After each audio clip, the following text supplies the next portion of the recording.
time it takes to figure it out.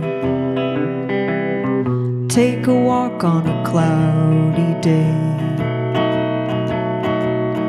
Rest your troubled mind when I wake up in the morning. See the mist rolling over the hill. The sun is hot and I can't sit still. You don't know just how you breeze through my life, what you bring to my life.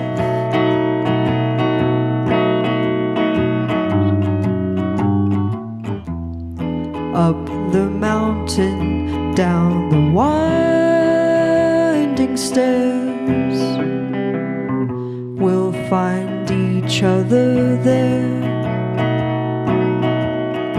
In our solitude, it's how I feel when the evening falls. I hear the stars, they call my name. I sing your song again, again and again. You don't know just how you breeze through my life, what you bring to my life.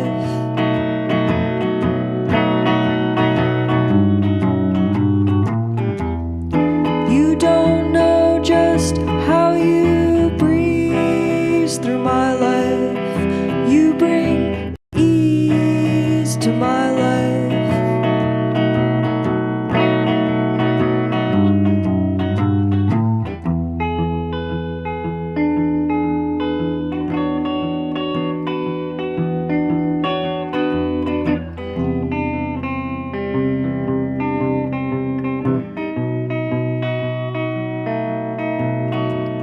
Someday you're gonna lose your way. All that you thought you knew, it's gonna blow away. Someday you're gonna lose your way.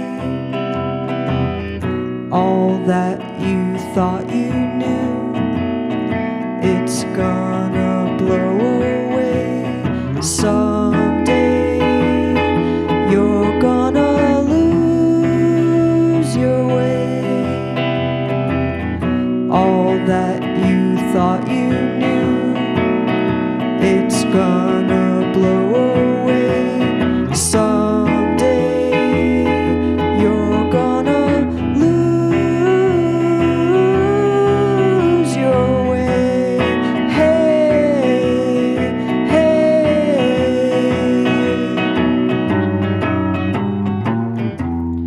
You don't know just how you breeze through my life, what you bring to my life.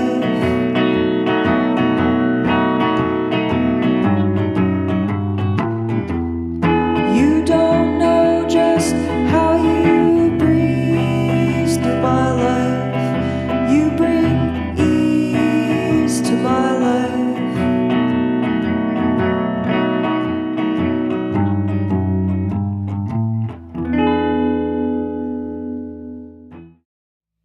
Ahora sí llegó la hora de bailar.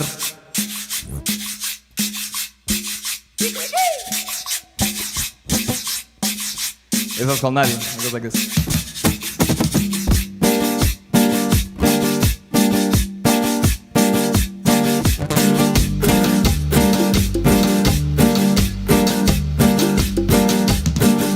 No soy de ningún lado y de varios países, perdido entre las ramas cerca de mis raíces. No conozco a mi familia, pero amo a mis padres.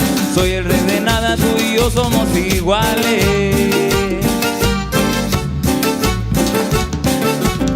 Soy un pez fuera de agua, pájaro en su nido. No encuentro la palabra y tengo mucho que decir. No sé quién soy ni mi razón de existir. Sí sé pa' dónde voy, pero no por dónde ir.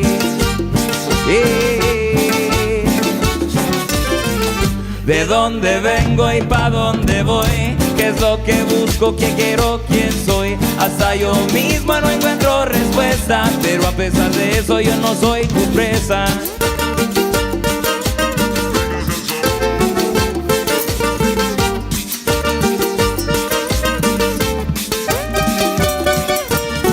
Soy un pez fuera de agua, pájaro en su nido. No encuentro la palabra y tengo mucho que decir. No sé quién soy ni mi razón de existir.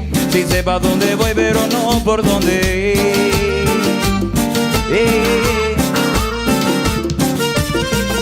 de dónde vengo y pa' dónde voy, qué es lo que busco, qué quiero, quién soy. Hasta yo mismo no encuentro respuesta, pero a pesar de eso yo no soy tu presa. De dónde vengo y pa' dónde voy, como un perro callejero yo no sé quién soy. De dónde vengo y pa' dónde voy, llevo la deidad dentro del corazón. De dónde vengo y pa' dónde voy, he perdido la idea pero no la razón. De dónde vengo y pa' dónde voy, perdido el enigma es donde estoy.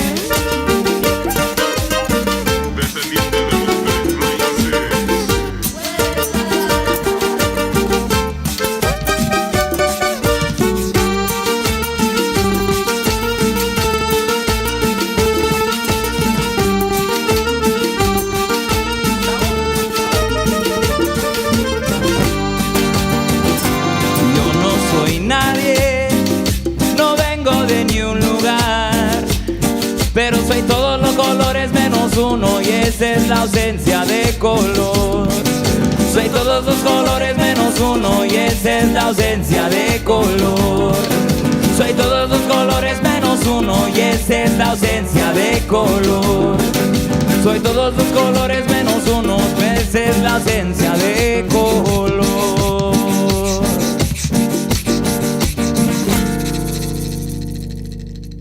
Thank you very much.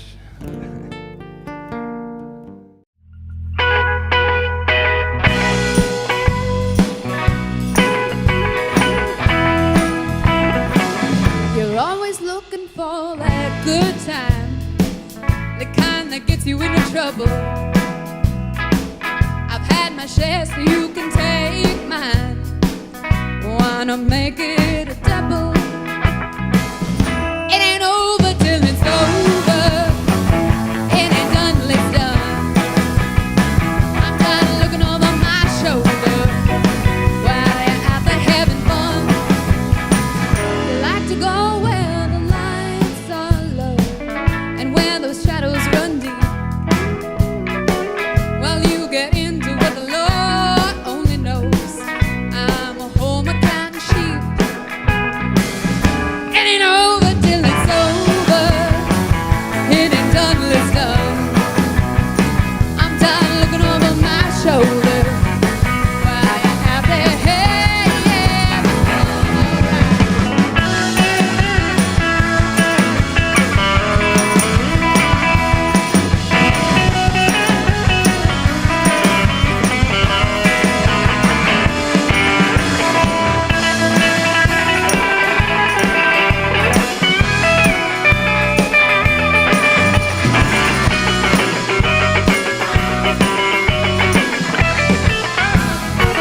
You told me this would be the last time you'd go running with that crowd. You can't resist that neon sign. Oh, the music playing loud. It ain't over till it's over. It ain't done till it's done. I'm done looking over my shoulder while you're out there having fun. It ain't over till it's over. It ain't done till it's done. I'm tired of looking over my shoulder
discover my depression drawer, where the waste of my life goes to stink like a sore.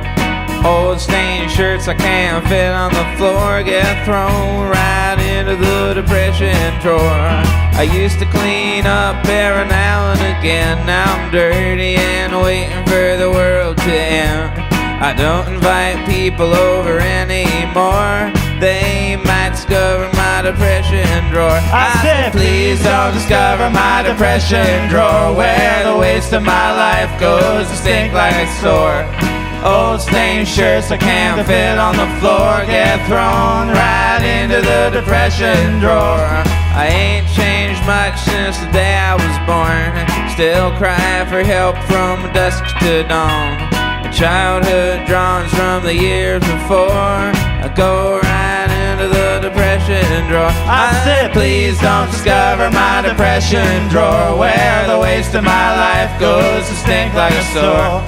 Old stained shirts I can't fit on the floor get thrown right into the depression drawer.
Guitars, guitars, guitars. Nothing gets rid of those pandemic blues like a new vintage guitar. Come on down to Real Guitars and get yourself a real guitar. 15 Lafayette Street off Mission in San Francisco. Open Monday through Saturday, 11 a.m. to 5-ish. realguitars.com. On Instagram at Real Guitars.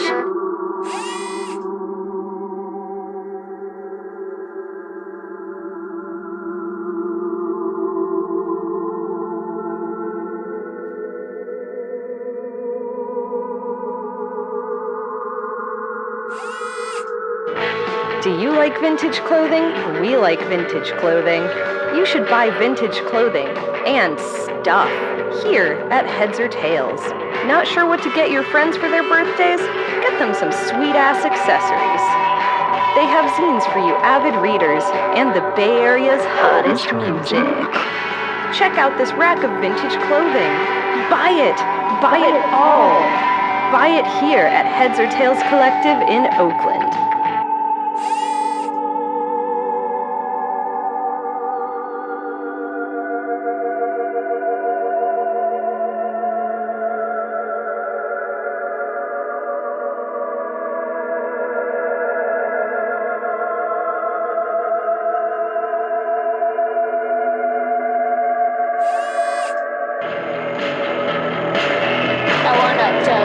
My favorite chicken place. Every time you go, you see a familiar face. When I go, I get my fix. They got fried chicken and drumsticks.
All right, what's poppin'? I'm not your pal, Steve Ward-Moore. I'm George Rosenthal. I'm your producer here of the show, What's Poppin'? And tonight we had a little wrench get thrown in the plans, and alas, our pal Steve Ward-Moore is out with COVID. So, fortunately, we caught that before we all started getting here in the studio, so the show must go on. I have donned a host uniform, and I will be your host for this evening. I'm super excited about the guests we've got going on tonight. We knew that we absolutely could not just cancel this one, so yeah, let's have some fun tonight. We've got two great guests for you. We've got DJ Say from Family Not a Group. We've got Claudio Silva, technical director and theater, lighting director in the theater world. We've got an amazing house band who I'm super excited to introduce to you in just a moment. This is going to be a slightly different show, but it'll be an extra special show because despite the chaos, this is What's Poppin's second birthday. So thanks for following us this whole time. It's been a wild 2 years, and I'm grateful to be on camera to thank everyone for following along with us and helping us grow this into what it's become so far, and hopefully take things through the next step and make this the show that everyone will want to tune into on Monday nights to find out what's poppin' in the Bay Area. I could keep talking. Perhaps I will. No, I won't. I think I want to introduce tonight's house band. As you know, every episode of What's Poppin', we get to feature a different house band from our Bay Area community. Feature all genres. If you're interested in performing at some point, feel free to hit us up on Instagram at What's Poppin' at the Complex. But tonight we've got an extra special one for you because we have someone who has been a guest here on this show before, but she was here featured as an interview guest, and she has something super special that we're going to be talking about later in the show. But instead of just having her on to talk about what's coming up, we get to show you. So without further ado, let's take it up to the main stage for Kat Robichaux's Misfit Cabaret. 1, 2, 3, 4. Thank you, George.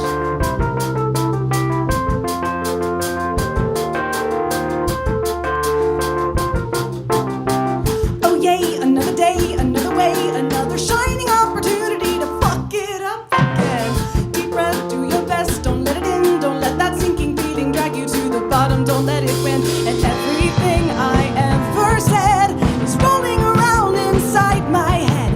It's right before I go to bed, making me wish that I was dead. My anxiety is trying to kill me. I'm feeling weird, but it's perfectly normal. I'm falling apart and I'm talking in circles, and my therapist said it's all in my head, but she can hear the voices. I take my works and I tape it together, and I lie to friends and I say that I'm better. I like to pretend that this is the end, 'cause I can't do this shit all over again. I play God with my plans, and when they die, I'll go and buy another plant. One more regret. Am I an adult yet? Or is this it? Is this as good as I get? Oh no, I'm all alone with my ghost. My narrative is backseat driving, scrambling the reception. And my perception's perverse because reality's worse. Because someone as neurotic as me, I overcompensate, overcorrecting the things I hate about myself and past mistakes. So desperate to show you I have changed. My anxiety is trying to kill me. Oh, I'm feeling weird, but it's perfectly normal. I'm falling apart and I'm talking in circles, and my therapist said it's all in my head, but she can hear the voices. I take my works and I tape it together, and I lie to friends and I say that I'm better. I like to pretend that this is the end, 'cause I can't do this shit all over again. Come on, clap. Oh yay, another day, another way, another shining opportunity opportunity for me to I'm feeling weird, but it's perfectly normal. I fall apart and I'm talking in circles, and my therapist said it's all in my head, but she can't hear the voices. I'm feeling weird, but it's perfectly normal. I fall apart and I'm talking in circles, and my therapist said it's all in my head, but she can't hear the voices. Yeah. I take what works and I tape it together. I lie to friends and I say that I'm better. I like to pretend this is the end, 'cause I can't do the shit all over again. No, I can't do the shit all over again. No, I can't do the shit. Hello. Coming back, Kat. This is so fantastic to have you. I Thank you need to so look at much this for over having here. us. Yeah, of course. I guess the first question is always, what's poppin'? Oh my goodness. Well, this Friday, Misfit Cabaret is celebrating our 10-year anniversary. 10 years doing weird shit in the Bay, and we're celebrating by having a wedding! That's awesome. Yeah. Who's the lucky couple? Me and Redacted. Oh, okay. So we have to go and see it to find You have out. to buy a ticket. And it's a horror-themed wedding, so That's the best kind. be very careful. But Very yeah, exciting. it's at the Great American Music Hall this Friday. Tickets are really getting close to being sold out. Our balcony, I think we've only maybe have like 10 tickets left in the balcony, and then a handful of seats on the main floor. So yeah, Very exciting. it's a really, really fun musical variety show. Original music, plus a lot of like covers that you really love. Drag, burlesque, contortion, chair dancing, puppets. You name it, we've got it. Gotta And love the people, puppets. Like at the end of the show, people are actually going to get married for real because one of our drag queens, Johnny Rocket, is ordained. Oh, is ordained. Great. Do you know what denomination? Satanism. I Oh, don't know. excellent. Wiccan. Cool. Potions. Well, best wishes to you and Redacted. That's super exciting, and It's happy a long to. time coming. Excellent, yeah, and super, yeah, happy to have you back on the show. It's great hearing you. Let's introduce the band real quick. We got who we got over here on keys. That is Brendan Getzel, our musical director and best man. Excellent.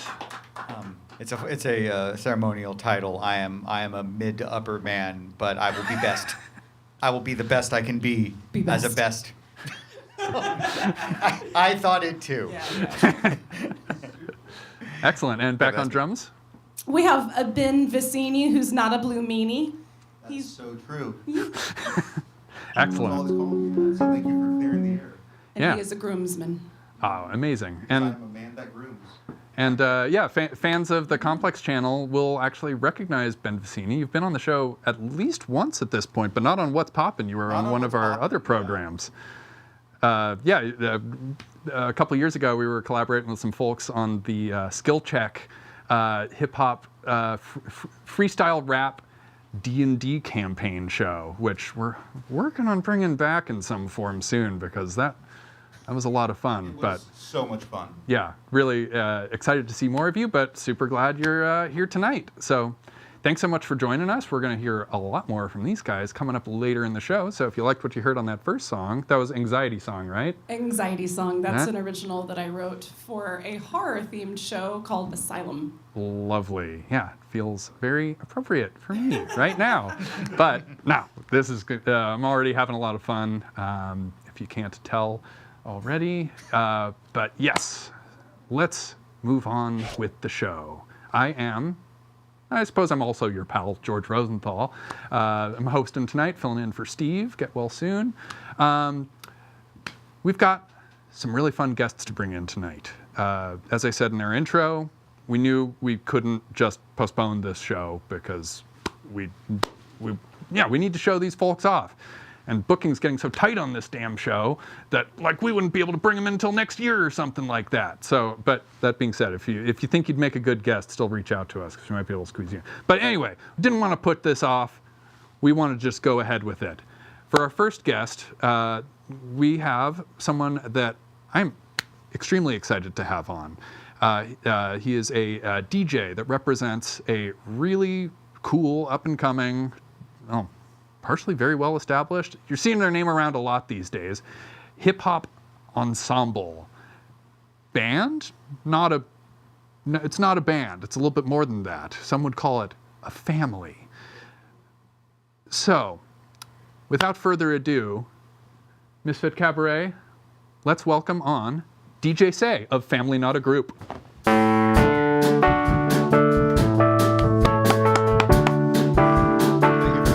course. Yeah, thanks. Welcome. Oh yeah, that's. There we go. I don't want to get anything. Have crazy a seat. Backstage. So. Yeah, awesome. Yeah, we don't want any hot mic moments like last time. Cool. DJ Say, what's poppin'? Man, get well, Steve, first and foremost. Thank you for having me. This is amazing. Look at this setup. This is crazy. How long did it take to set this up? Hey, who's asking the question? No, it's been a while. This is a long-term, multi-generational space. I just walked in here and felt like I walked into like the Twilight Zone. You know what I mean? It's it's got its elements of Pee-wee's Playhouse, but also high production multicam stream studio. But yeah, that's the complex for it. Yeah. If you're not following already, follow, subscribe. Follow us on Instagram and stuff if you want to find out more about the other shows we produce, because What's Poppin' is our flagship show. We've also got a whole bunch of other shows that you'll hear about a lot later on. Absolutely. Anyway, back to you though, DJ Say. Sorry to So, reflect. Legend has it that when you were a young one, you could slam dunk a basketball, and you led San Francisco to the championship trophy. Is this accurate? No, that's not. All right, fine. Do you have any idea why Steve may have prepared that question for me? That's a great question.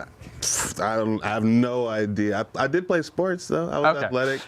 I wasn't that athletic though. I mean, I wouldn't be. I don't think I would be here if I was that athletic. You know? Gotcha. Yeah. Full disclaimer: Steve is here in card form tonight, so I'll be asking some follow-up questions that are off the dome. But I love that question. But this will feel pretty Stevie. So I should have just enjoy. went with it. Yeah, you can make up the story. Fully. Now, let's move on. Okay.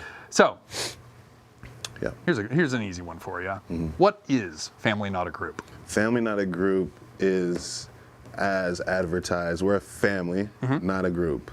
So what that means is we come together, we share resources. We're all artists. We're a 17-member collective based out of San Francisco. We have one member from Oakland. Shout out to Sunday.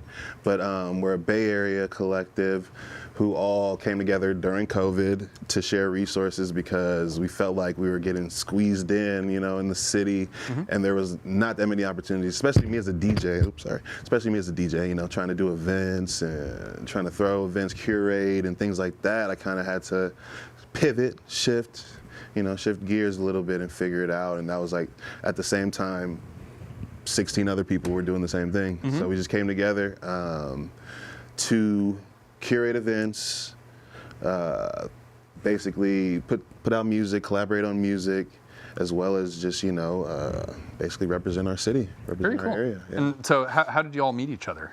It's crazy. It's like a Marvel origin story kind of thing. Everybody has their own story with that because there's 17 of us. So everybody, obviously, some people went to school with each other. Some people met through music. Some people didn't know each other until we kind of started. Not necessarily, we weren't running as Family Not a Group, but the prelude to that, some people had just met each other. So it was kind of all different. I know me personally. Yeah, how about you? How did you get introduced to the collective? Some people I grew up with. So Ozer is one of the members. Me and him, we actually made our very first song ever together. When we were 12 years old. And then some people like Sunday, I kind of just met more recently, right before the forming of Family Not a Group, but we kind of clicked like that because she's so adorable. I love Sunday. So how could you not love Sunday? So yeah, I believe we had Sunday on. Sunday was here. With the Top Chefs. Yeah, Top Chefs. Right. Aft and everybody. They killed it. That was great. I think that show might have just expired off of our Twitch channel, but we recently started streaming to YouTube as well, Nice. and I believe our YouTube videos don't expire. So if you want to go see a really great show Definitely. after this one, stick around for this. Yeah, this one's but yeah, pretty that Top Chef show with Afterthought, another one of your family members. And anyone else from that group is also. Ashley, she's Ash and Sunday are like kind of the more background singers, the harmony and stuff, and they're both in Family Not a Group. Yeah, they were both fantastic to work with. Cool people. I guess, yeah, you're a family. Right. Do you all? It's crazy. Do you all love each other? We love each other. We fight. That's the first part. Yeah. We enjoy each other's company as well. We party. We come together when business needs to be handled.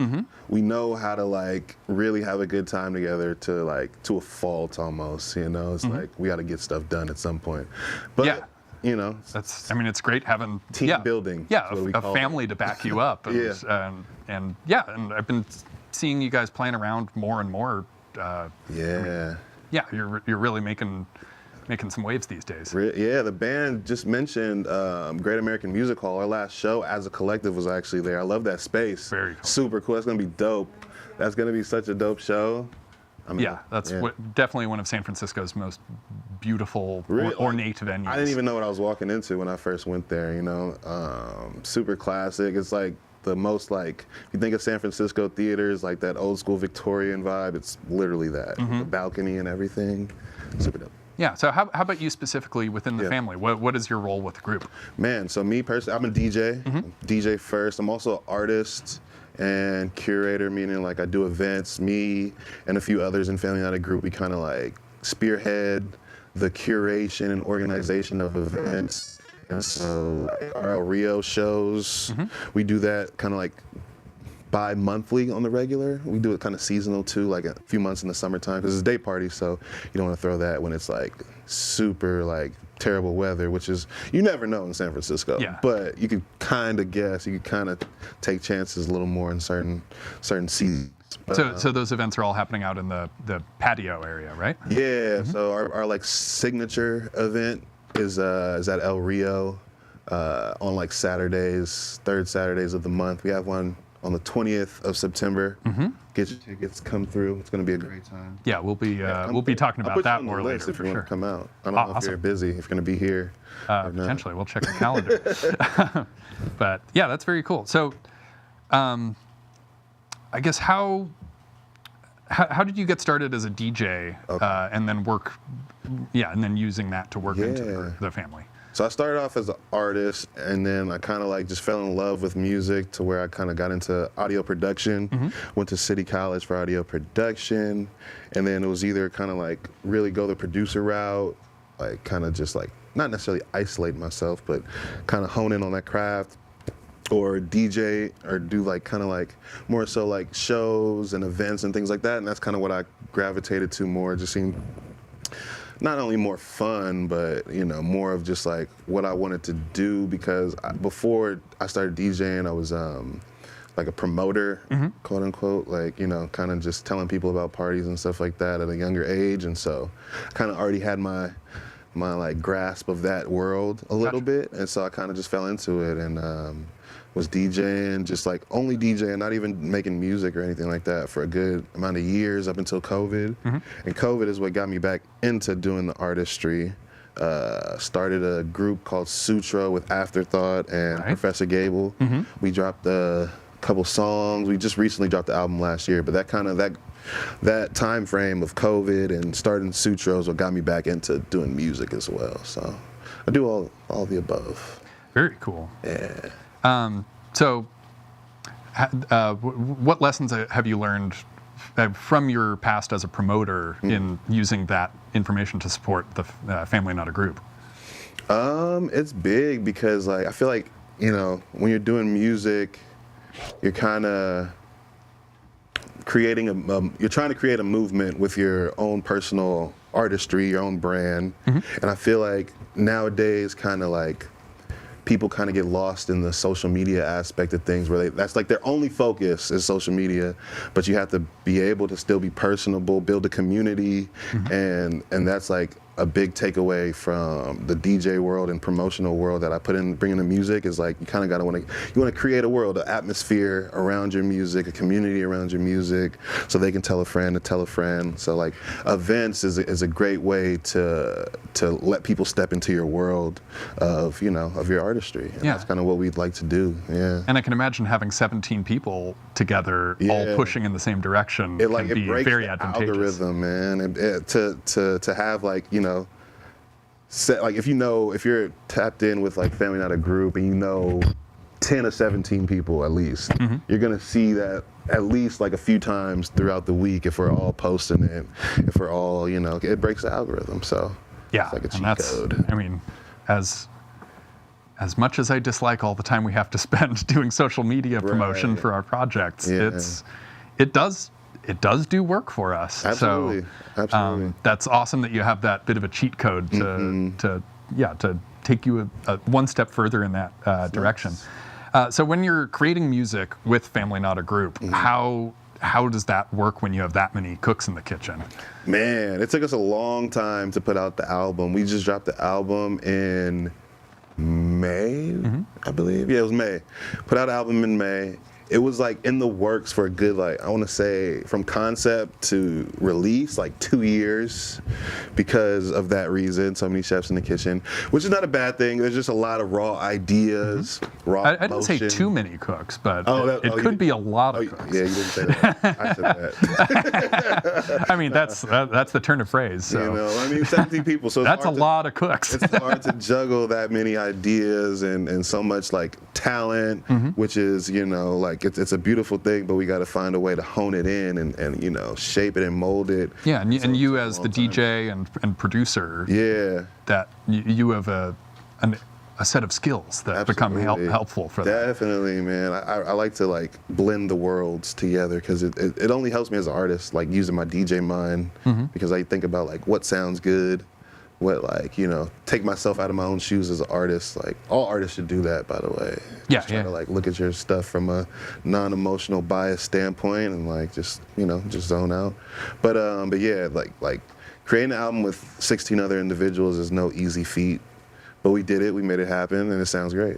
So that's cool. Yeah, Steve had a statement on one of the cards, which, he obviously meant in the first person, but I also identify with, because he said, I've been in bands, and sometimes it can be difficult to handle different personalities. Man. And I think the most people I've ever been in a band with was 5, maybe 6 people beyond myself. So I can imagine it's a whole different beast when you have that many folks. Definitely. But of course, you must have a shared vision.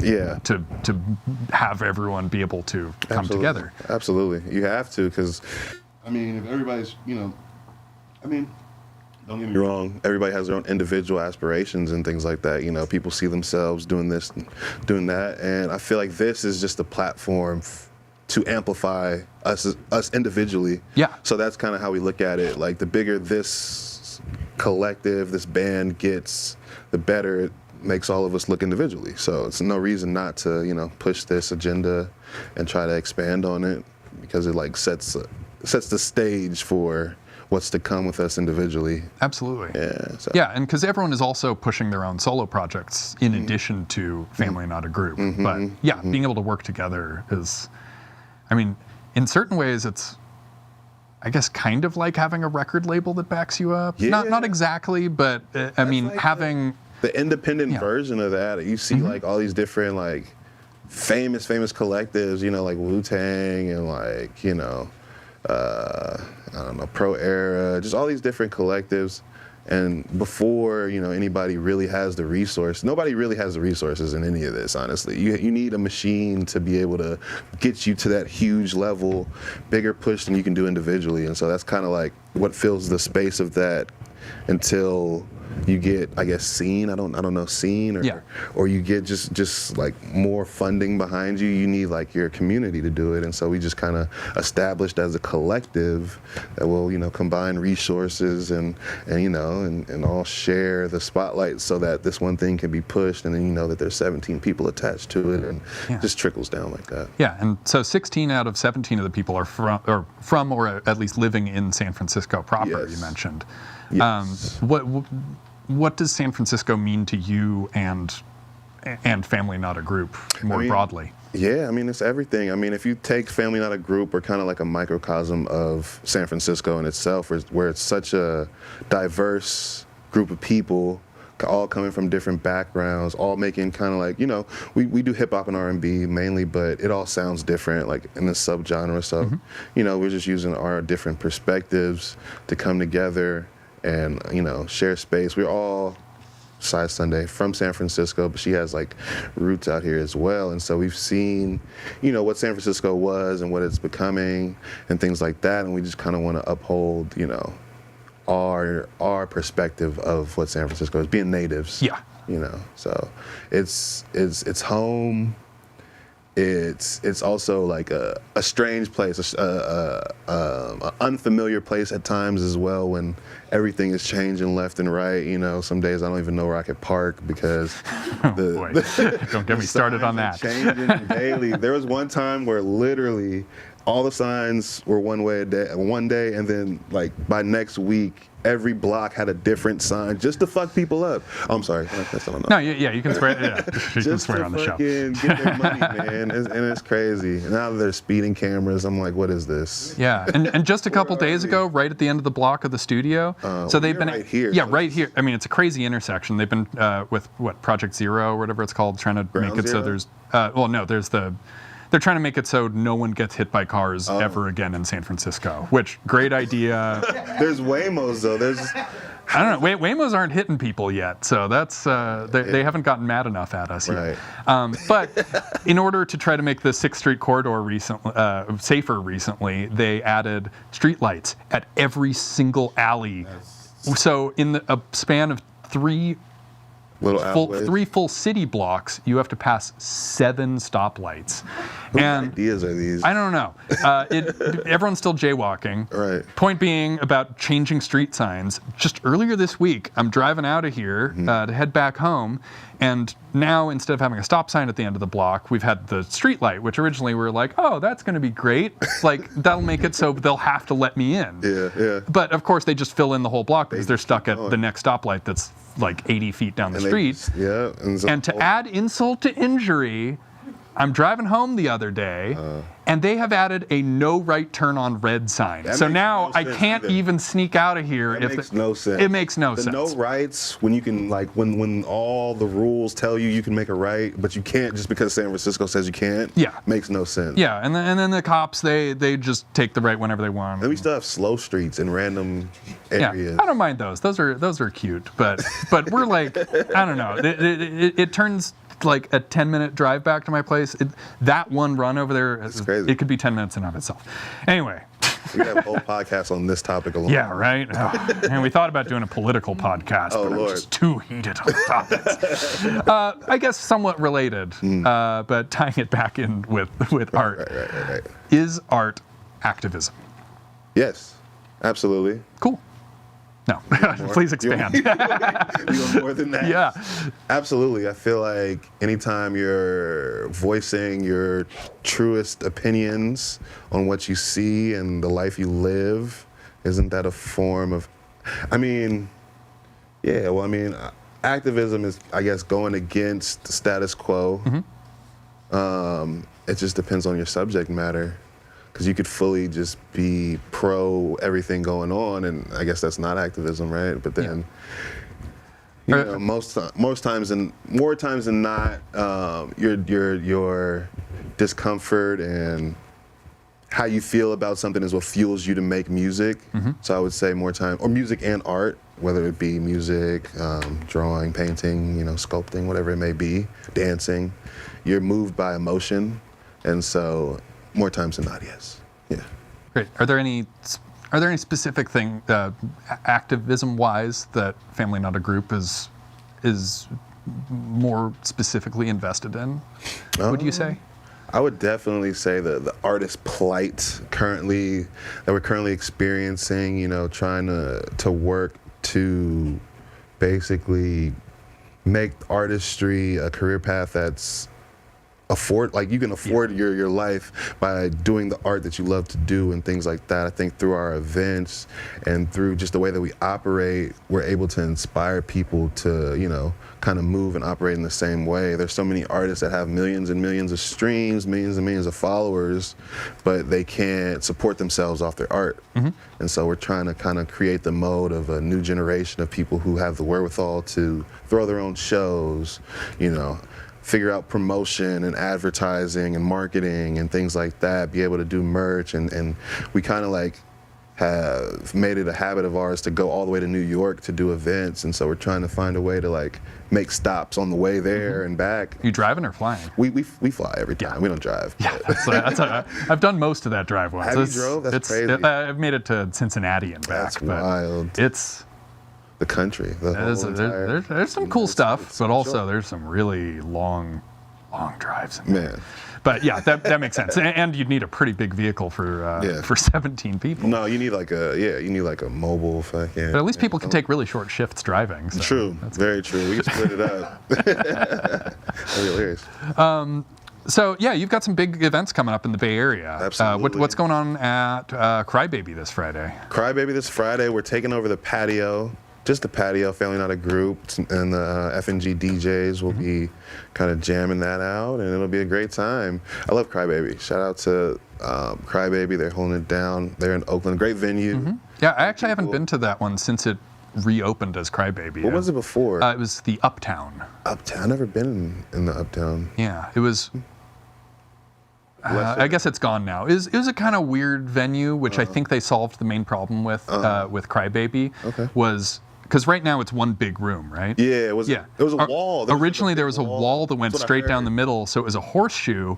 But the problem was they had cameras in the venue looking at the stage, but there was no alcohol in that room. So the stage room? In the room with the stage, I guess you could bring a drink, but the bar is on the other side. So you'd go to get a drink, and then you realize that it's quieter and easier to listen to the music in the side where there aren't the band is.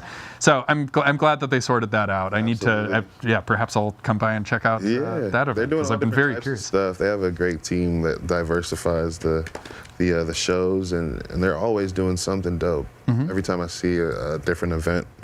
So yeah. So that one's primarily the DJs? Yeah. Or the MC's going to be involved in that one as well? I think just the DJs. Okay, Pretty cool. sure just the DJs. But the Sunday, or wait, not Sunday, excuse me, on the 20th at El Rio, that's this Friday, right? The 20th is next Saturday. Next Saturday. Yes, next Saturday. I am it's been a long day. No, same here. Same here. I'm like, please don't say an event I don't know about. No. You're like, God. Sunday. I was like, ha! We booked you. No, tell me a little bit about what to expect at the El Rio event. Our El Rio events are such a I don't know, it's a different vibe because we bring the energy of like native San Francisco. We play that like old school music, but then we just know how to blend it well.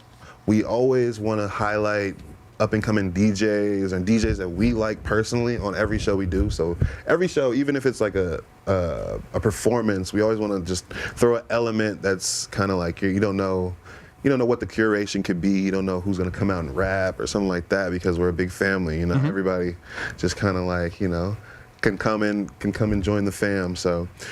The 20th, we have Jessie Robbie. She's a Bay Area native, but she's based out of LA right now. And then Siri Bo, she's actually DJ Mouse Twat is her DJ name. Nice. She's an Oakland native, an amazing DJ. So I'm super juiced to be alongside them, and we're just gonna rock out. Me, Baghead, do our thing, and it's always just a great time. The food, sometimes, every time, as of lately, we've had a Fatty Natty there to do his pizza thing, so you can grab a slice, enjoy some great tunes over a drink, and just vibe out. It'll be a great day. It's a great space, and it sounds like that's going to be a great event. So be sure mark your calendars. September 20th at El Rio. That's a daytime. What time? 3 to 8. 3 to 8? Yeah, 3 to 8. that's going to be a lot of fun. I would absolutely recommend writing that down right now. But if you don't have paper handy, you can get it during one of our breaks, because this and many more cool Bay Area shows we're going to be going over in our datebook segment later on in this show. DJ Say, thank you so much for coming in and talking to us. Can you Thank stick you. around? Of course. Excellent. I'm here. I'm chilling. Yeah. So yeah, be sure to follow DJ Say and Family Not a Group. We've got at Say Hey Kid. Yes. Two eyes, right? 2 eyes. Great. Like On your face. Instagram, you've also got Family Not a Group with 2 underscores at the end. Is it? Yeah. I think so. Yep. That is Great. it. Excellent. So yeah, make sure to follow those. We got tags in the chat. We got tags all over the place. So, with that, I believe we'll take it to our first intermission of the show before we introduce our second guest. So for our brief intermission that we have coming up right now, we have something to whet your appetite for an event that the Complex team, are involved in this Wednesday evening, which is the super awesome Wacky Wednesdays series at Vesuvio Bar here in, or Vesuvio Cafe here in San Francisco, curated by the amazing Joanna Blanche-Leoche, who we've had here on the couch a few times for interviews. We're going to be showing you a song from one of the performers. It's an amazing 3-band bill. We got the Seagulls, we've got This Train Don't Stop, and we've got the Ogres, who are with the group that we are about to show you. Misfit Cabaret, would you mind taking us into this break? 1, 2, 3.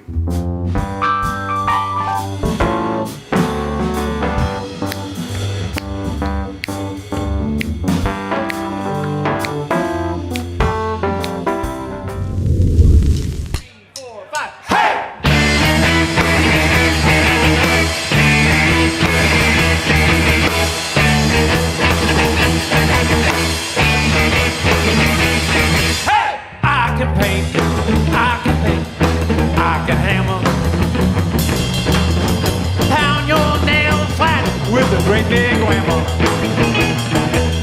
and I'll always do the best I can, and I'll tell you just who I am. I'm your head shaking, pie baking, lean breaking, earthquaking, handyman. Hey, I can cook, I can clean, and I do windows. I'll grease anything you got, all your gizmos. Do the best I can, and I'll tell you just who I am. I'm your head shaking, pie baking, leaf breaking, earthquaking, handyman. Well, you can stay in bed all day long. I don't think that's crazy, and you can call me anything you want. Just don't call me lazy. I can build, I can tear, and I can fix them. I'll plant peppers in your yard, and then I'll pick them. And I think it's gonna work out fine, cause you got one thing on your mind. I'm a hippie, chicken pie, baking, leaf breaking, earthquaking, handyman. Handyman. Handyman. Handyman. Hey! Thank you, you're too kind.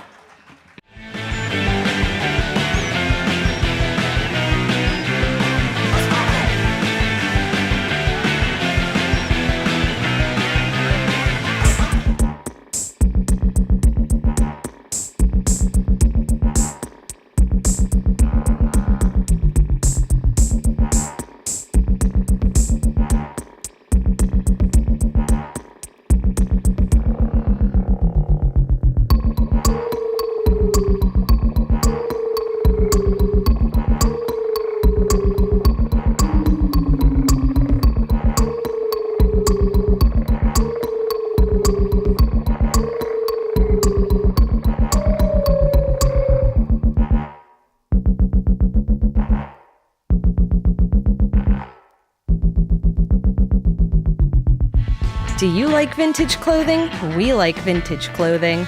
You should buy vintage clothing and stuff here at Heads or Tails. Not sure what to get your friends for their birthdays? Get them some sweet-ass accessories. They have zines for you avid readers and the Bay Area's hottest music. Check out this rack of vintage clothing. Buy it! Buy it all! Buy it here at Heads or Tails Collective in Oakland.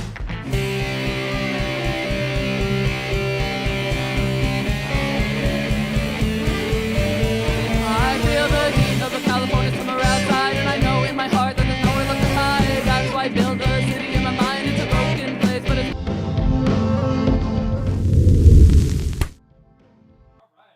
Are back. Welcome back to What's Poppin' live at the Complex.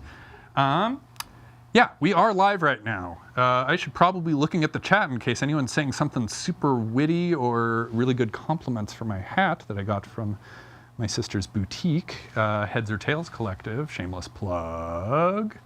Yeah, speaking of shameless plugs, I'm going to do all that normal YouTuber stuff. This is an entirely homegrown, community-run television show, and we can only do it with the help of you, the viewers at home.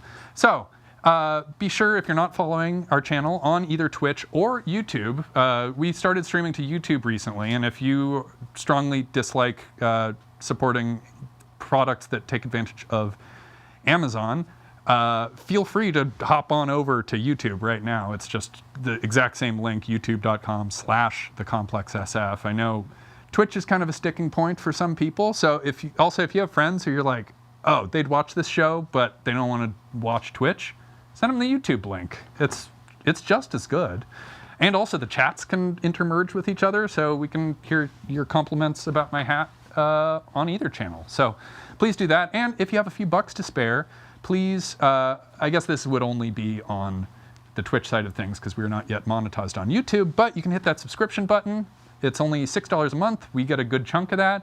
The other sneaky thing, if you want to stay on Twitch, you want to support us, but you also want to screw over Jeff Bezos, but you're also already paying for Amazon Prime because it's upsettingly convenient, is you can link your Amazon Prime subscription to your Twitch account, and then you get one free subscription that costs you nothing, but gives us a few bucks, and that comes straight out of the money that you were paying for getting deliveries annoyingly conveniently. So, thank you. I know you just did it, and we can move on with the show. Wow. Okay, so we have met. Oh, there's Ghost Cat. Hi, Ghost Cat. Oh my God, so many cards. Oh boy, Steve prepared some good stuff for our next guest right here. Let's see.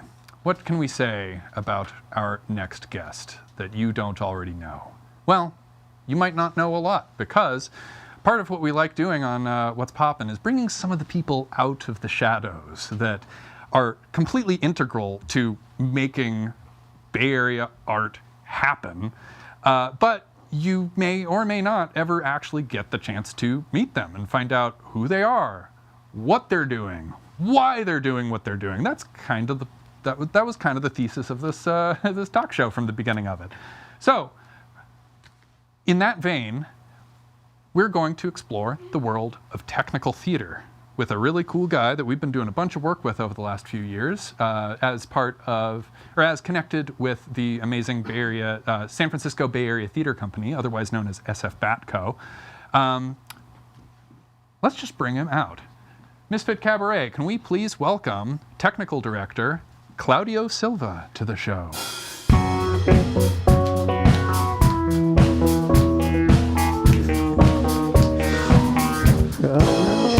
Smush those labs. Smush those labs. Smush the labs. Oh, Lord. All right. Oh, yeah. Come a little closer. Oh, Jesus. Yeah, we're friends here. George. Yeah, there's a lot of cameras. There's one, there's two, there's three, there's four. Yeah, so. There's five.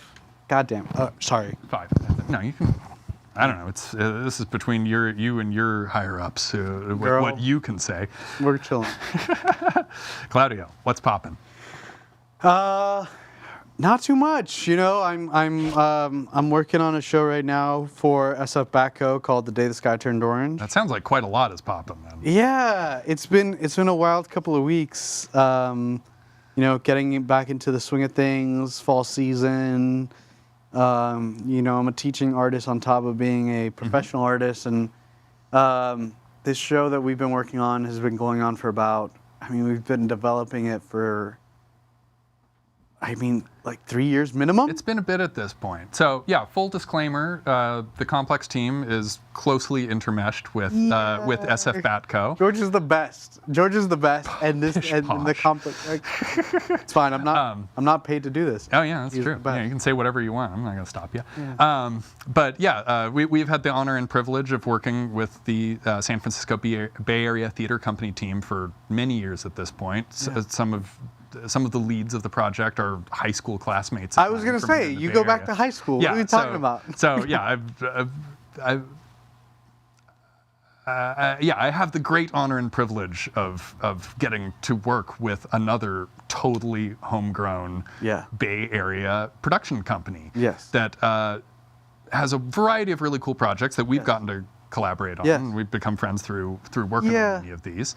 Oh, you're gonna make me no, Girl, dude. It's I mean, I'm feeling emotional about a lot of different work and a lot of different people. Yeah. Including the Complex, like being in here with you. Sorry, I don't mean to hijack. Being in here with you today and just seeing the space and you know, DJ Say was like, bro, this place is awesome. I'm like, I know it's been awesome for a long time, way longer than I've been here, and. You all do good work. I guess we can tell the brief story of way back. Actually, what I think got me to start working more directly, because I like performed as a drummer for some SF Batco shows quite a while ago. But when 2020 and the pandemic kicked in, both of us. Or actually, we were kind of the counterparts to each other. We were. The Complex, led by me with the support of everyone else on our team, and you as technical director of SF Batco. A company that's trying to stay alive and relevant. Yeah, in the times of COVID, and you were able to come up with a really cool variety show that you were able to produce on was that weekly basis? Or? Dude, it was a crazy take. So. The producers at the time, the co-creators and artistic director, Marcelo Pereira and Rodney Earl Jackson Jr., who's directing The Day the Sky Turned Orange, literally, they pitched me, it's pandemic. Yeah. It's peak pandemic. There's no vaccines. We're all testing in. They pitched me via Zoom three episodes of a variety show. Right? They're like, we want to just keep flexing. We want to stay relevant. We want to give people a little hope. And they're like, we're going to do this thing called Live with Rod and Mars. And I was like, live? Like on Twitch, because friends have been telling us Twitch is a thing. I'm like, live? So we start testing in, man. And I was flying by the seat of my pants. They were like, can you produce TV? I was like, definitely not, but we'll figure it out. And we ended up doing a show in conjunction with you all, because you all were in the same boat. A lot of artists were in the same boat. And you all had this awesome space, and you know way more about streaming and producing and art. And those were the early days. Dude, we those were the learned early a lot days. through I'm like calling people. Anyway, and then we were able to bring in some amazing talent, including Angela Travins, Trevino, right, of course, and Alex. Yeah, Alex Aiken was in on that one at that point. And we did a whole show, but people are literally COVID testing in to produce this art in the pandemic. It was wild, and you guys were. Yeah, we had a lot of fun. Yeah, bridging back and forth. I feel like y'all. I mean, SF Batco is. I mean, it's a small company, but it's become very well established. And what was the milestone? We're at 10 years on SF Batco? 10 years, 10 years of SF Batco existing. Whoop, whoop. Whoop, whoop. Nice yeah, lights, those are the woo lights, yeah. Yeah, dude. I was on staff with them. I mean, not really, right? Like, what is to be on staff for a theater company, and as funding comes in and out, right? But I was essentially with the company either on a show-by-show contract or on staff right? And what was awesome is that as the company grew, they always wanted to pay their core people better. We were always trying to pay artists better, but they brought me on as a staff member, and it was 7 years, right? Like 7 years of, I showed up to the Bay Area. To be honest, like the Bay Area Theater Company is born, bred, and raised here, right? The core people, the people who drive it, people like Rodney, people like Adam Maggio. But they also bring in people that they understand are looking to do the work. And for me, that was it, right? Like I'm from Miami. I'm wearing the Miami Heat shirt. But I just showed up and I was knocking on doors and wanting to do art, and they brought me in. And yeah, dude, to see a company that does it and talks about it and is about it and produces shows about the Bay Area meant a lot to me and gave me opportunities to just grow. Yeah. So I guess that actually leads in nicely to my next question, which is, what does a technical director in theater production do? Holy moly. The funny thing is, it seems broad. It's super broad, and it actually is case to case, right? But like, I didn't intend to be a technical director. But a technical director in theater in particular directs technical, which is silly, but it basically coordinates all the technical elements, right? So whether that be the scenic design, construction, execution, load in, right? Load out. Yeah. Right? Oh, don't forget about load out. Oh my Lord. Right? It's that 12-hour day after the day that they close, and everyone's like, we're done. It's like, all the actors are off partying. Right. But it's also lighting, it's also sound, it's also projections, right? It's troubleshooting cameras, it's troubleshooting signal, it's troubleshooting live streaming, it's coordinating live streaming. You and I have done that a lot. And it's just taking care of the people who make it possible, right? We have the actors. The actors are going to act. The actor's going to act inside of a box with a front light, and that's it. Yeah. Right? And that would be very valid theater. There's a lot of theater that I like, that I love, that is that. But when you're looking for that production quality, a good technical director is making sure that people have what they need to create that. And that's what I strive to do at the end of the day. And I'm not an expert on most of those aspects. I have enough. But you know the people who are. Right. Well, and that's the thing, right? So I know just enough to speak the language of each discipline, and then I find the folks who are the experts, and then it's just listening to them. It's really rather easy in that regard. Yeah, but you need to have the bedrock understanding of literally everything. Yeah, I mean, yes, and a lot of that, for me, at least, look, my personal journey, like, if y'all are like, I want to be a technical director, go be a technical director, go study. They have it, right? That wasn't my path. My training was acting and directing with a specialty in theater literature and philosophy major. So double major, theater and philosophy. My immigrant parents loved that, right? It was about curiosity for me, right? How do I understand this craft better? And so it was digging in, and I found that lighting was something that I had real easy access to, but sound, projections, costumes, I can't sew. I need to fix that, right? But I understand what it takes for an artist to make their art. That's it. Yeah. So we brought you in because you've got this really exciting show coming up. We have SF Batco presents The Day the Sky Turned Orange, which with Z-Space. With of course, because this is taking place at Z-Space. Z-Space is co-producing this. Co-producing, super exciting. I'm really this is SF Batco's second show that's happening that's gotten to take place at Z-Space. At least as far as the full-scale production. Yeah, so we did Sign My Name to Freedom, and then Z-Space was like, this is cool, and then we were like, every arts organization in the Bay Area is like always looking to collaborate, right? Yeah. And Z-Space and Batco found that they were mission aligned, and I think that it's making this show really special. That's awesome. And but for this show, you were not the technical director. You get to wear a more specific hat. What are you for this show specifically? Less hats. Less hats is great. I am the lighting designer for the show.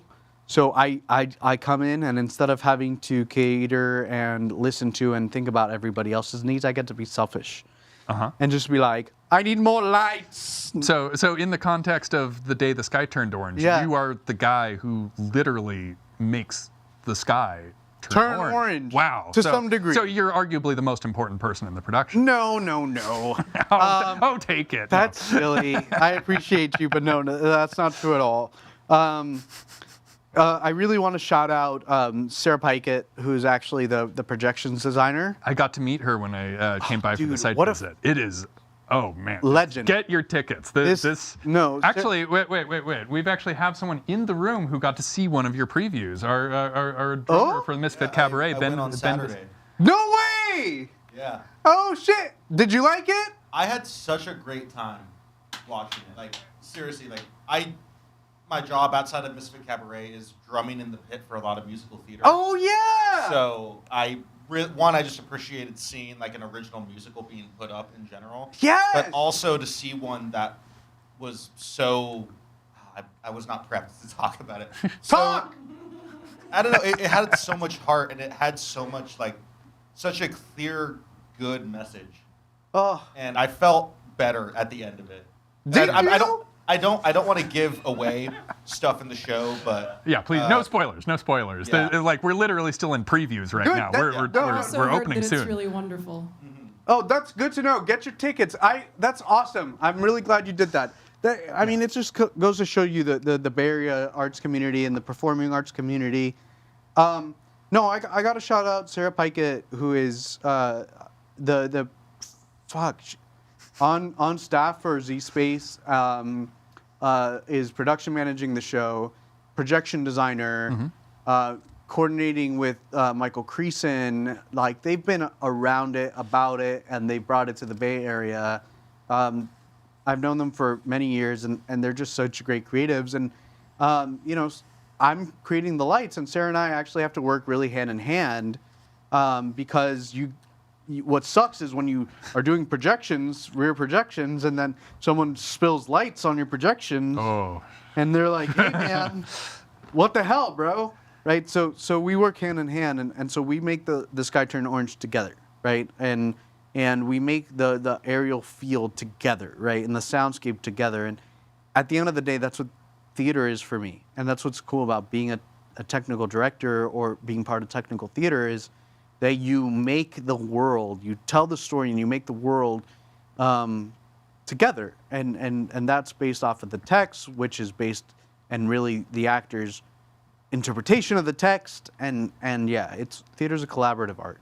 And the blessing and the curse of theater is you get to. I mean, coming. I'm a video guy. My whole thing is I like filming something, you just and then point it's done. And shoot. And then it's committed, and that's the performance. But the magic, the beauty of theater is that each performance is going to have little bits of its own energy. Yeah, but they better walk their blocking right. Yeah, they better. As long as they're standing in the right place, then it's fine. But yeah, that's the beauty of theater is that you. Well, also you get You wrapped up tech, and now you're into previews. So I'm sure we're done with previews. You're done with. Oh yeah, because it's. We open tomorrow. Your opening is tomorrow. So yeah, if you're watching this on Monday, get your tickets for Tuesday. But also your camera's. I don't know. You can see one. You're looking down the barrel of one of those guys. Thank you, friends. Yeah. That's your call to action camera. You can just really look into it and get into people's souls at home. Yeah. That's crazy. So, yeah, and. I guess a personal question. This isn't a Steve card. This is something that I, as arguably a fellow LD, I'm in a very different field from you. Technically, what got me into doing lighting design was in elementary school. I had terrible stage fright, and I also had a really great theater teacher at my elementary and middle school.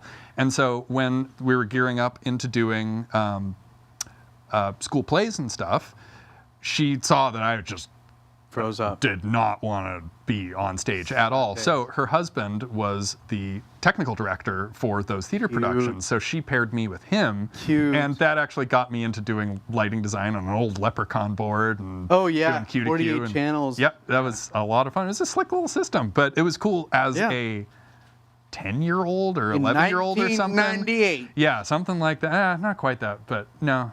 Oh, no, I guess it would have been like 13 or 14, but still. Yeah. Yeah, somewhere in that range. That's what originally got me into it. But my question for you, what does LD stand for? Is it lighting director or lighting designer? Designer. I think lighting directors are for movies. Gotcha. They're fancy and shit. Yeah. You know? Yeah. So I've since I'm not really in the theater world of doing lighting design, but I do like concert lighting from time to time. I used to work at a few local venues. It's a really great way to get into shows, not only for free, but to get paid to do it. I mean, look, I think lighting designer or lighting director gets you paid more, maybe. So maybe I'll just start adopting that. Yeah, that makes sense. But no, there's a rave scene in this show, and I was like, I think I missed my calling. I was like, I think I should be in Ibiza or back in Miami. Just being like, bam, chicka chicka ba ba, throw those movers. Actually, wait, no, that what I just said before was a lie. I did get to actually do lights for a theater production last year. Did you? It was a theatrical walking tour of the life and times of Sylvester. Oh my God! And the thing that reminded me of that just now is that we had a storefront that we got to adapt into a theater space on Haight Street, like right in the middle of the Haight-Ashbury area. Oh, I heard about this. Oh, you did? Yeah. What? Well, it should be more in tune with your stuff. Oh, it was a lot of fun, but I got to use my concert lighting knowledge to produce a light show in this small like pop-up theater to make it turn into a discotheque. Yeah. So it was kind of a funny thing where I was like, well, I am doing theater lighting, but it's also I'm doing a dance party. It's a lot easier to do, right? Like it's so funny. Like you're like dramas. Yeah. Are harder in a way because you're like the timing has to be perfect. It's all super subtle. It's all like 2-minute fades, right? From like subtly lavender to kind of purple, right? And then when you get to do a rave scene in a musical, you're just like, spin it, gobos, whatever, movers. Totally. It's fun. So, I guess in that world of lighting specifically, how would you recommend somebody, if someone was interested in lighting, which I totally recommend you go for because it's super fun, especially in the concert world, but also theater world feels a little higher stress because it's more precise, but concert lighting, super fun. How would you recommend just getting into the world of controlling lights? Dude, well... Okay. Professionally. Sure. So, well, if you know QLab for sound, they do have lights. Oh, their lighting protocol is awful. Yeah, that was what I had to make a disco scene in. Don't do that. It's awful. Yeah. Here's the thing, man. ETC, electronic theater controls, right? So if you think of the LECO the way we all think of it, not that we all think of the LECO, right? Source 4. You're thinking about LECOs all the time. They're laughing over there. They're like, what a fool. Anyway, but ellipsoidal lighting. If you think of like traditional front lighting, if you think of like the ETC Express, which is like the N64 of lighting consoles, if you think of the Ion, right, which you'll find in a lot of venues, most venues in the city, or the Geo 5, right? Like you're talking $10,000, $20,000 consoles, right? Yeah. Bro, seems kind of hard to get in on that. You can go on ETC's website and download the EO software for Mac or Windows for free. Free. You can watch their video tutorials.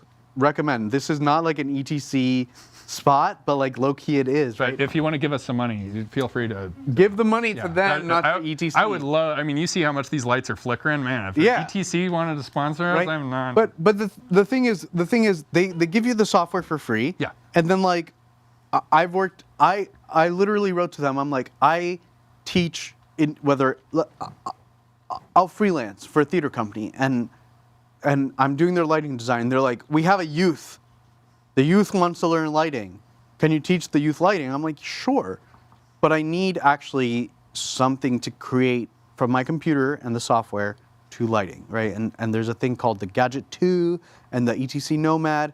there's literally educational pricing, and as long as you can show them that you teach or that you want to learn, they're super flexible about reasonable pricing, and you just get into it, right? You just start with the basics. Start with a $20 little LED mixer that you buy at a pawn shop, as I know you're a frequenter I'm a of. big fan of pawn shops, yeah. Homie, and then just plug in and play, right?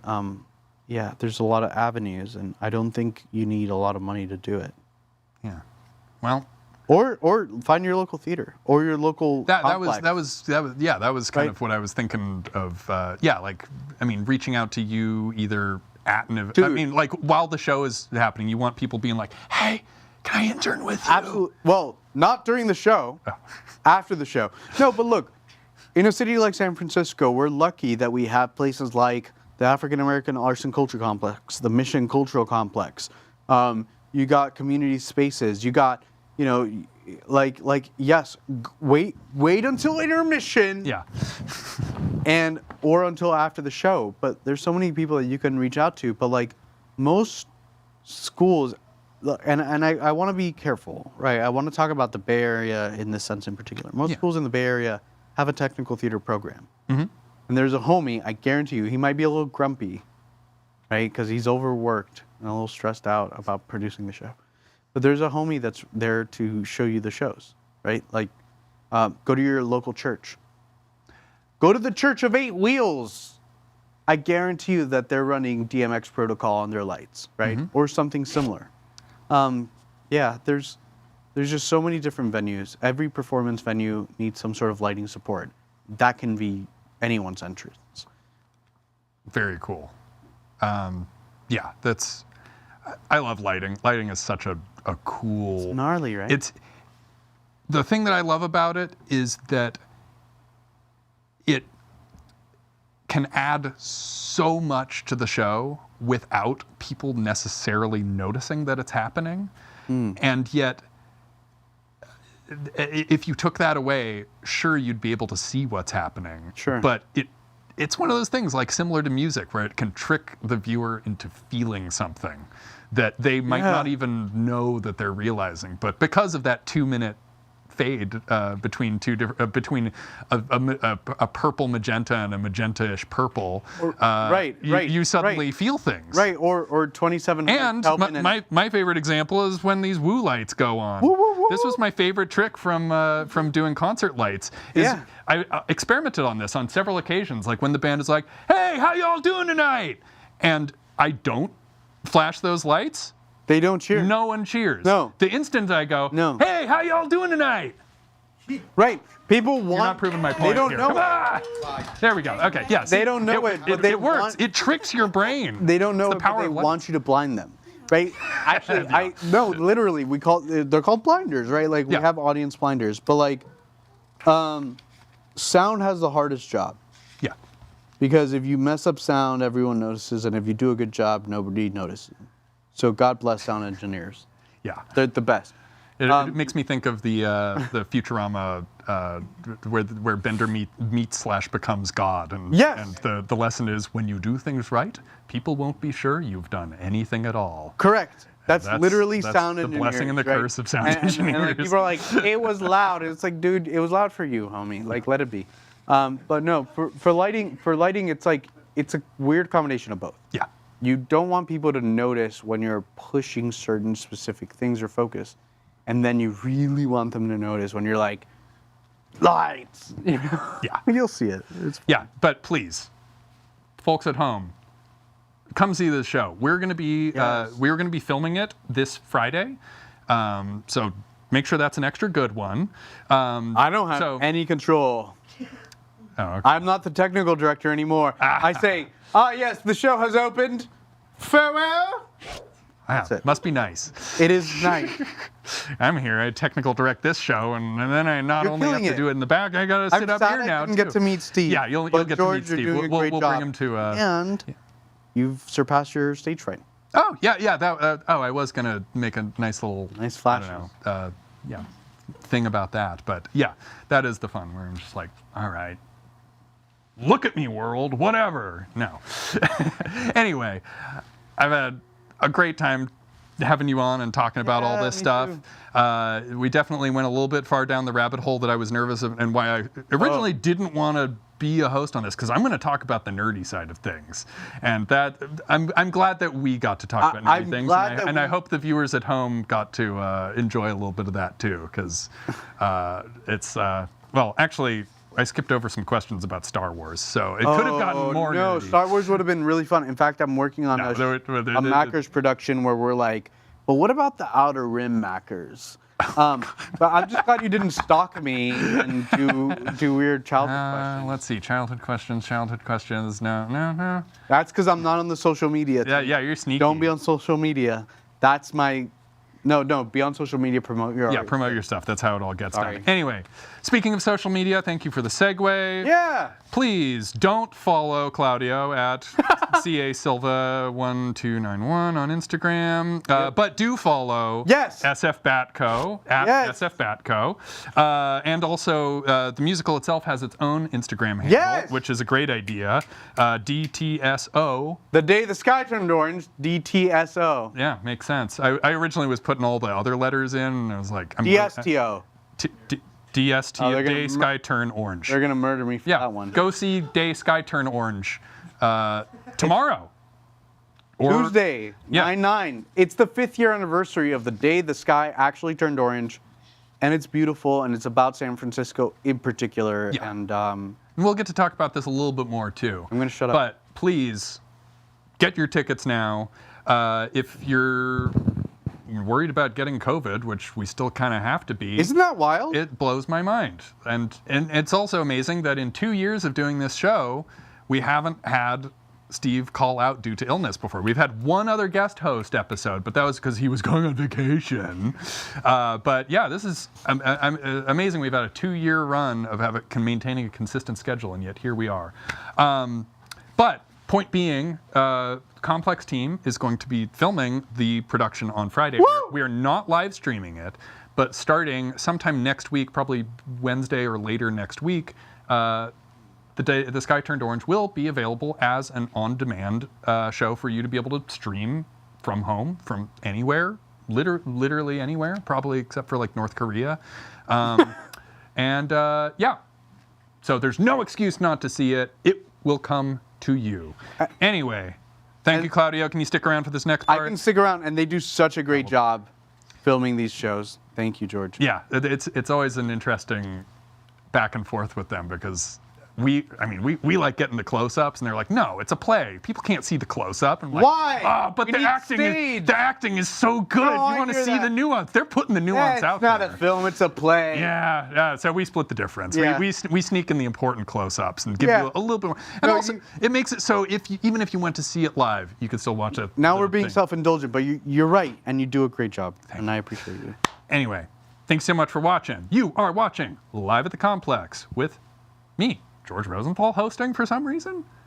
Get well soon, Steve.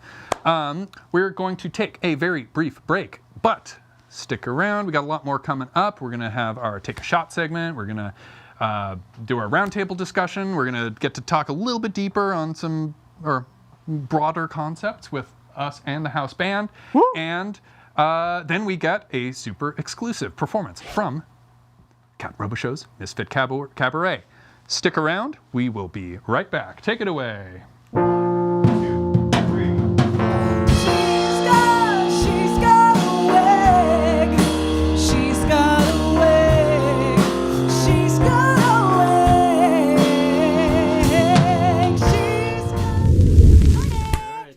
All right, here we go.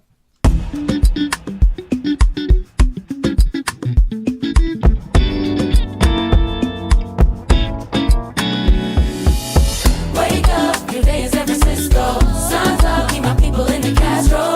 Get up, everybody change the world. It's a good day, good day. Wake up, your day is San Francisco. Sun's up, keep my people in the film hole. Get up, everybody change the world. It's a good day, good day. You see, damn, you look good, mama.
stage of my dreams and it's there when I wake up. My heart be the chaser, they gon' see when I shake up. Lows in the various waves, I just sway, cause the future still shines and I'm one of the rays. Leave space for the sparkle, make it out this room from the tomb to parade. Man, I'll be the grand marshal, party with the people, make it pretty in the city. Pick the streets in my image, awake is how I'm feeling. Wake up, new day in San Francisco. Sun's up, meet my people in the Castro. Get up, we about to change the world. It's a good day, good day. It's a good day in San Francisco.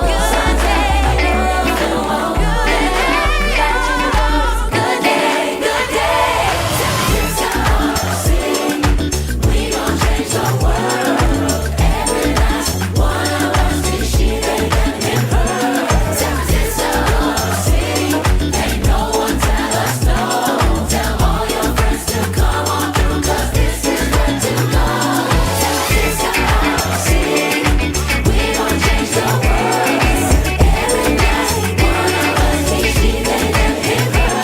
San Francisco City, ain't no one tell us no. Tell all your friends to come on through, cause this is where to go. San Francisco, San Francisco, San Francisco, San Francisco. Where do we go? Where do we go?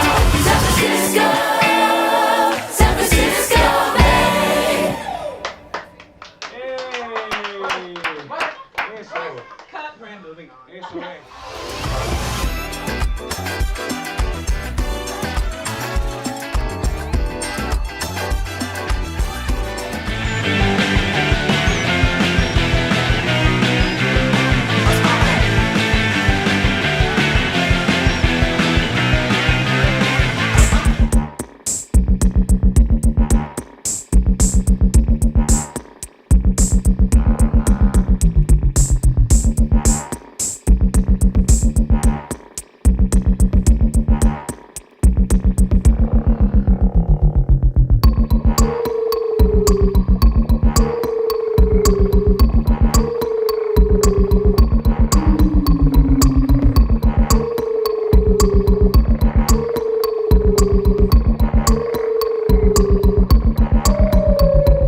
Guitars, guitars, guitars. Nothing gets rid of those pandemic blues like a new vintage guitar. Come on down to Real Guitars and get yourself a real guitar. 15 Lafayette Street off Mission in San Francisco. Open Monday through Saturday, 11 a.m. to 5-ish. realguitars.com. On Instagram at Real Guitars. Soundwaves, the long-running Bay Area music brand, is partnered with the Complex Recording Studio in San Francisco to showcase weekly live performances shot at the Complex SF and to further shine a light on the wild, wonderful Bay Area music scene. Watch full episodes at soundwavestv.com or at 1077thebone.com. Find out more about the Complex at thecomplex-sf.com. Are your kids driving you nuts? Are they keeping you up all night? Do they need an activity that will save their life? If the answer is yes, then we can help your kids.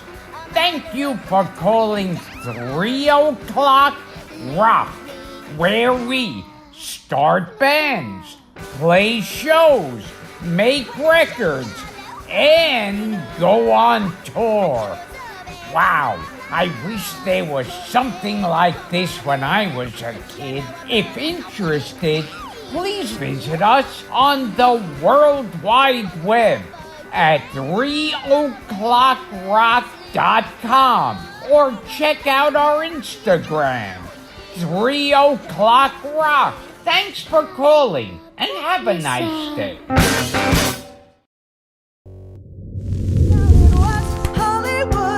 I'm gonna keep on dancing at the Pink Pony Club. Pink Pony Club.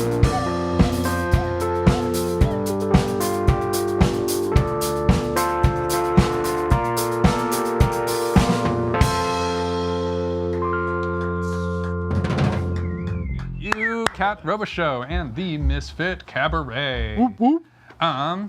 Let's see.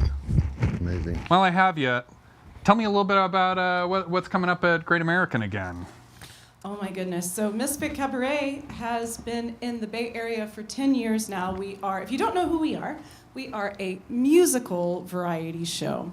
I write original music for it. It's all live music except for drag, which, you know, is lip syncing genre of art.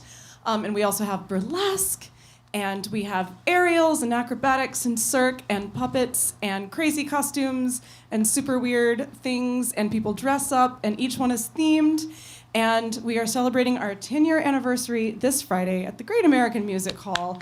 It is a horror wedding themed show, and at the very end of the show, people are actually getting married for real because one of our drag queens is ordained. And so you can get tickets at krmisfitcabaret.com. It's hella fun, and you should not miss it. That's so exciting. Yeah. Why do you feel the Misfit Cabaret resonates with people here in the Bay Area? Because I think we're all from oppressive towns, and you can. Most of us are transplants. Not Brendan. Brendan's from the Bay Area. Ben, are you from the Bay Area? Yeah. Okay. Well, fuck both of y'all. Little boy club back there. I'm not. I'm from North Carolina, and I never really fit in until I moved here and found my family. We are definitely a family. There you go. And that, like what you said, really resonated with me, because it's like family is community. It's a community that you choose, right? And so I just think that people that come to our show feel like included, like they belong. They feel seen and they feel beautiful. And you know, we love seeing so many familiar faces in the audiences that have been coming for the entire 10 years. We've got people that fly to Seattle to see us when we're up there. Because some people just don't want to miss a single show. And anyway, we are so fortunate. You know, y'all were talking about the pandemic and like what you had to go through to pivot. And we are so fortunate to still be here and getting to make weird queer art in the Bay Area and beyond. It's wonderful. So. That's awesome. And thank you so much for having us. Yeah, and 10 years, that's no easy feat for any individual project. Nope. I feel like we've been hitting some serious milestones with a lot of Bay Area organizations recently. Like, of course, SF Batco just celebrated 10 years. BFF.FM, the local independent online radio station, soon to be terrestrial, celebrating their 12th anniversary right around now. Man. Big congratulations to them. Thanks. And Misfit Cabaret, 10 years. And us, little babies at 2 years. You're crushing it. You've been at it for more than 2 years. Well, we've been doing other shows for more than 2 years, but What's Poppin' itself as its own show. There you go. Nice. Brendan, I have a cue card over here that reminds me of an interesting skill that you happen to have. Rumor has it that you have perfect pitch. Is this correct? Yes, that is genetic. I cannot take credit for this. But yes, my parlor trick is make a note, and I'll tell you what it is. All right, I have an instrument that will produce both notes and not notes. Can we test this skill? I'm terrified. Yes. I mean, no pressure, but I'm just curious because I was pressure. Well, I could hit a key on a piano, but like, what if? It's kind of like I met someone with synesthesia once, and we were like experimenting because different letters would appear as different colors for them, and the experiment I did was like drawing a P, and then it was one color, and seeing how much of a line you add to it before it to their brain became an R and therefore switched colors. Oh, wow. It was a cool experiment. Wow. I felt a little annoying for asking that, as I feel annoying asking you, what note is this?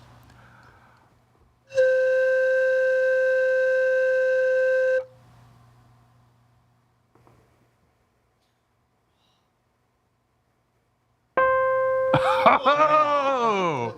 All right, I believe you now. That is very impressive. And that was actually almost. How off was I from true Or is it that? No, it's not like a 440 versus 432 kind of thing. You're just, if it's an equal temperament, then you know which of those. That's very cool. Bravo. Thank you. I'm going to be honest. I thought we were going slide whistle there, and you were about to mess with me. That was what I felt was coming. Steve would have done that, but you got the nice host. Steve. No, I'm kidding. All right. Speaking of, let's launch into what is maybe Steve's favorite segment, maybe his least favorite segment. I think it changes on the day. I don't know, man. But we are about to launch into the Take a Shot segment. So the premise of this has been part of the show since day one. Kat Robichaud has already taken one shot in the past. Okay, Kat. So the premise is, in life, one must take one's shot. One opportunity. One shot, one opportunity. Yep. It can be something in your creative life. It can be in your romantic life. It can be anything that you feel would be inspirational to tell a brief anecdote about, and then after taking after giving your philosophical shot, we will each in turn, not for each of the shots, but in relation to, don't fuck that up, because it's Monday night. Come on, guys. We'll celebrate by taking our shot. So, Claudio, would you like to get us started? Can I have a clarifying question? Yes. Sorry, this is very I don't know. This is my first time having to relay this idea, so please. This isn't take a shot at. It's no. This is shot. you taking having taken a shot. Having taken a shot. I like that better. Yeah. We're not trying to start fights. I also don't want to go first. Okay. Sorry. DJ say? Sorry. On the spot like that. No. That's cool. mean. That's cool. I'm fine with that. Okay.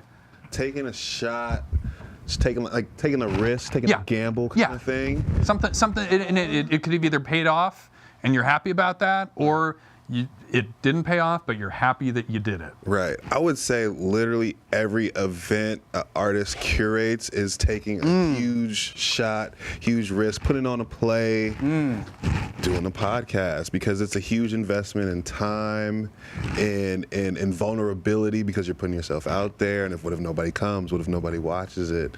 So I'd say just, I salute everyone who curates and puts their brand and themselves out there to be critiqued and liked and loved or hated.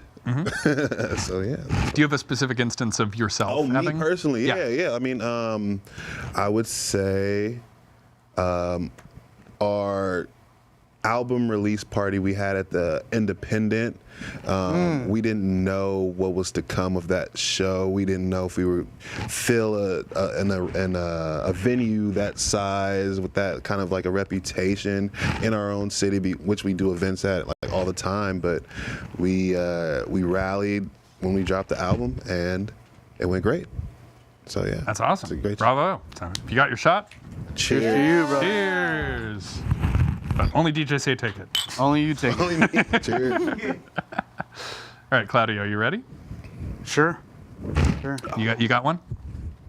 Yeah.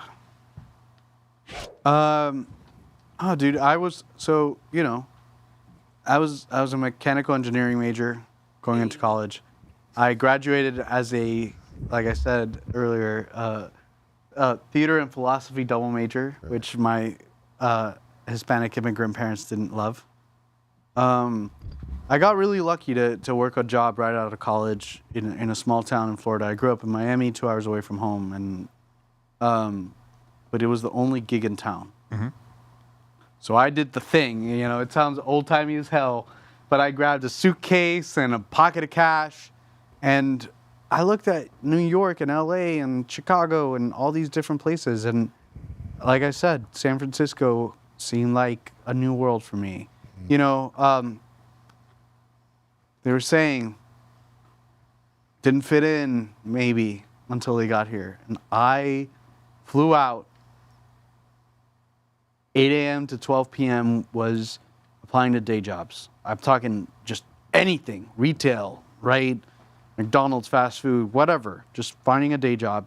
And then afternoons, I would BART into the city from the peninsula and pick a neighborhood and find the local theater that was there and drop off a resume and maybe grab a bite to eat and get to know the city and knock on doors. And I connected with SF Backco. And if I hadn't done that, who knows, dude? Like, it would have been, no, like, truly, there was a moment there, like, December of my first year here, where I was like, I don't know that I can make rent. And I got a gig right? But that first year was wild. Wild. And I got lucky. At the end of the day, I got lucky. But I also could have stayed home. And now I've been in the I thought I was going to be here for 3 years. It's been 8 years. Man. Right? Making art, telling stories, collaborating, meeting folks like you all. And it's worth it. That's awesome. The Bay Area is a better place because of it. To the Bay, to the Bay. Is this bad luck if I do it with an empty? No, there's a little residue. Yeah, there's a little one. Yeah, there's something in there. Truly a shot worth taking. Yeah. Kat, how about you? I know Yes, you've done Kat. this once Yeah. before, but what shots you been taking lately? Okay. All right. Or in the past. It doesn't, So I'm going to share two. I'm going to one sentimental one and one kitschy cute one. Okay? Yeah. All right. So the sentimental one is I moved to the Bay Area. I'd just gotten off The Voice. My band had broken up in North Carolina. I came here thinking that I was going to start a new band. And I realized very quickly, like it was not like an all-in situation. So I was paying the band every time we were performing out. I was paying them fairly. And when you're opening, I was like losing money hand over fist. So in that way, I had to scale back. So I just started like naturally playing like lounge act kind of things with just one keyboardist. And then I met Brendan, and it was amazing because like he learned the entire solo album that I had written before I moved to the Bay Area, so he's a perfect match. And then I met my business partner and dear friend Jordan Nathan, and she was producing her own shows at this cute little speakeasy in Soma, and she approached me and she said, "Would you want to produce a show with me?" And I took a shot. Because like I barely knew her, and I was like, yeah, why the fuck not? Let's produce a crazy ass show together. And 10 years later, here we are, Misfit Cabaret. So this has been really great. And also, Ben, you're amazing, darling. Ben has been playing drums for us how many years now? Like 3, 5? I think we are pretty much at the 3-year anniversary. 3-year That Amato show, yeah. Yeah, all right. It's very cool. And then the kitschy shot that I took recently, I'm an enormous fan of Buffy the Vampire Slayer. And they are doing a reboot with a lot of the original cast members, and they did an open call for extras and stuff. Ooh. And I actually wrote a song about Spike, who is one of like the super hot, hunky, blonde vampires. It's called Dirty Little Secret. It's out now, but they asked you basically, they're like, send in a video of why you should be on Buffy the Vampire Slayer. Oh, you got that in the bag. Hi. I would like to be on Buffy the Vampire Slayer, and also I wrote this really cool song called Dirty Little Secret. Please let me be on. And this was months ago, so I don't think I'm going to be on. But I love that you miss every shot that you don't take. Yeah. Yeah, you do. Well, there you go. It's who knows with the speed that film productions work, you might still get that call. That's true, but they did just finish shooting the pilot, so we shall see. Maybe you'll make an appearance later in the season. Hopefully. Listen, if that happens, happy days. We're here again. Cool. What a great shot, Brendan. You got a quick shot? Yeah, I got a quick shot. Yeah. So.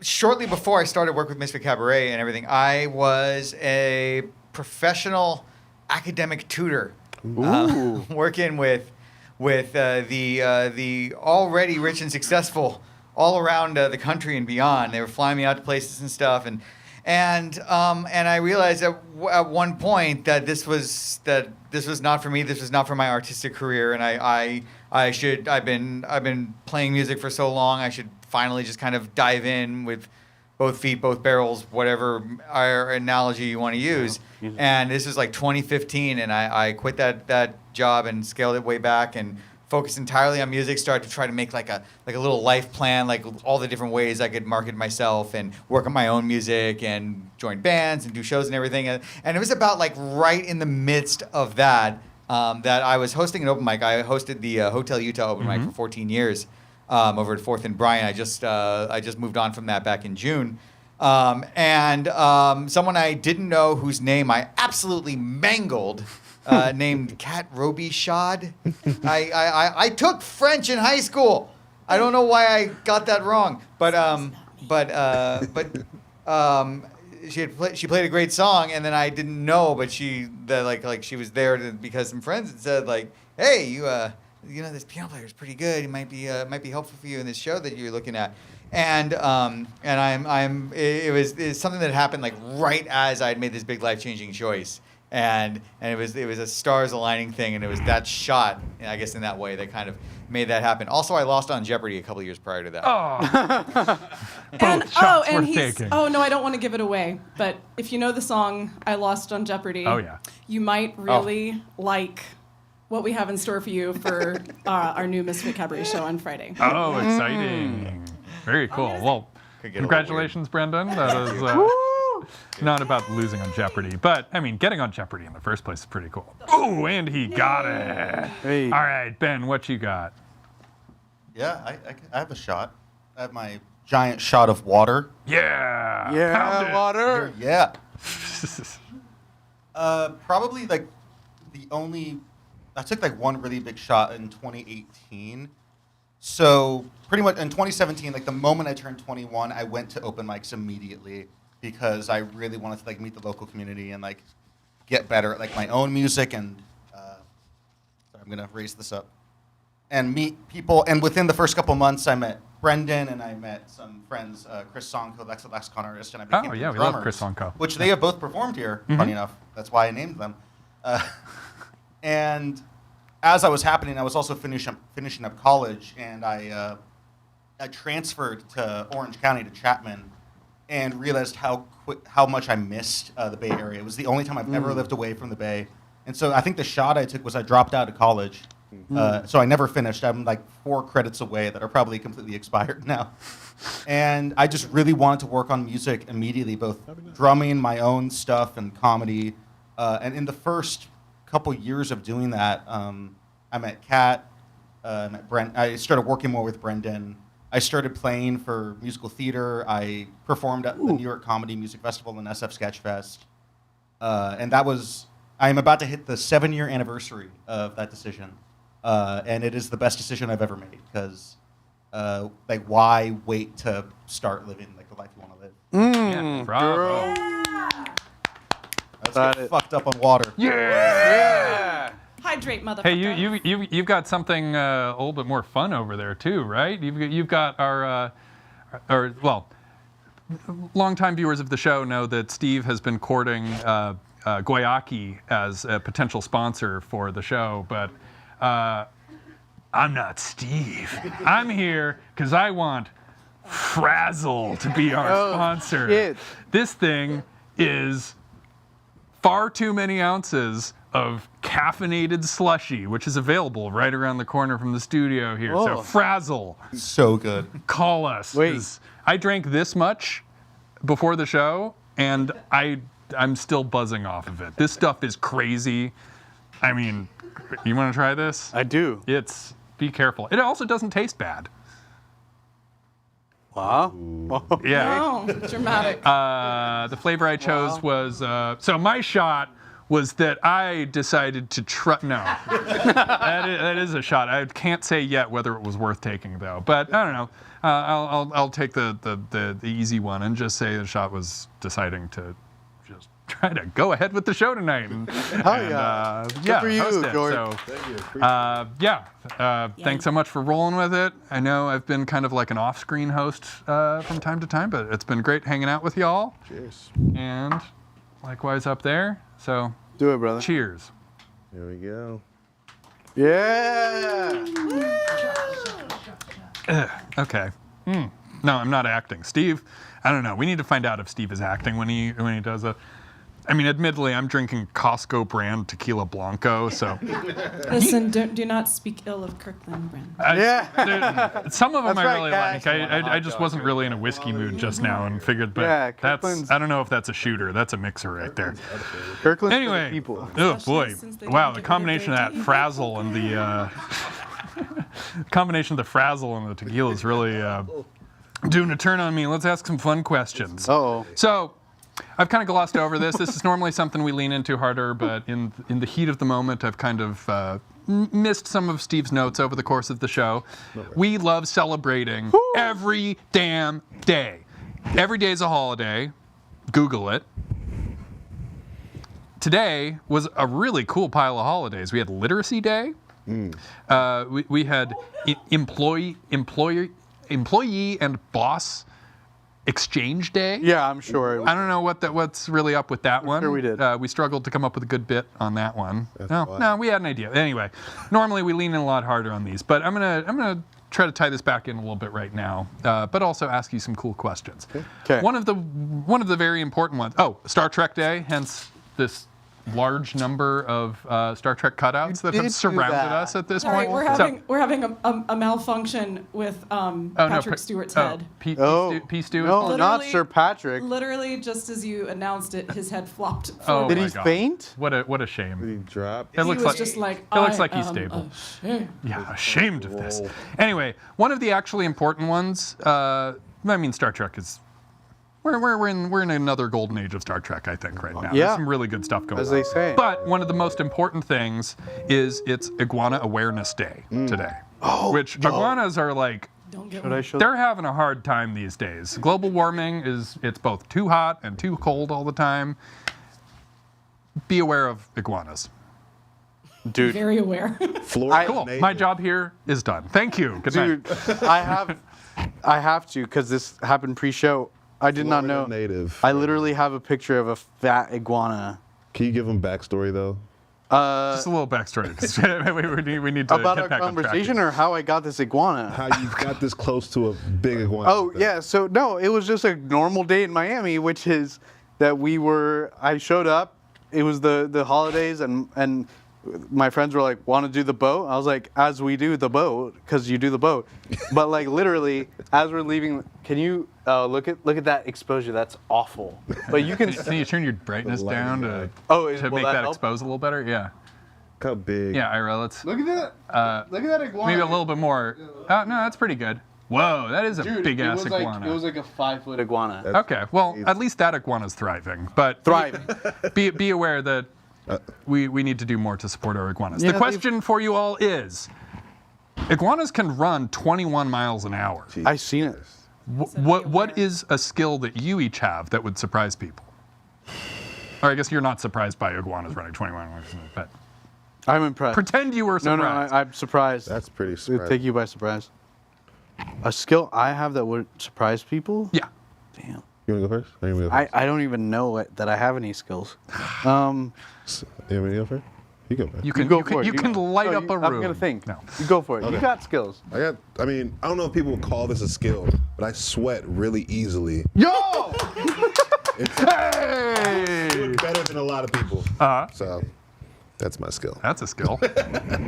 Dude, I definitely have the same skill, which is weird. Want to battle it out? Just turn up Sweat the heat. off. Oh, no. Sweat off would be crazy. We haven't tried that. Maybe that'll trick the algorithm into. Turn the heat up one a more skill degree in a here. skill that people don't think that I would have. I don't know, man. I'm freezing up, man. Lighting. I was set. You have the power to make things darker too. I do have the power to make things darker. I can turn the light off on you when you don't expect it or Yeah. make your microphone go bad. I was so tempted to unplug shit when I was looking at your setup. Whoa! I wrestled in high school. Oh, that's so a I good could one. Fight you. Oh, okay. Good to know. Misfit Cabaret, any good surprising superpowers you got up there?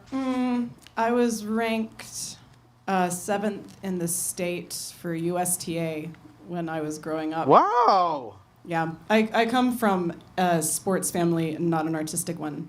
Backhand or Hence- forehand? Tennis? I think you need to be good. Yeah, at I come both. from an arts family, and I have no idea what you're talking about You right have now.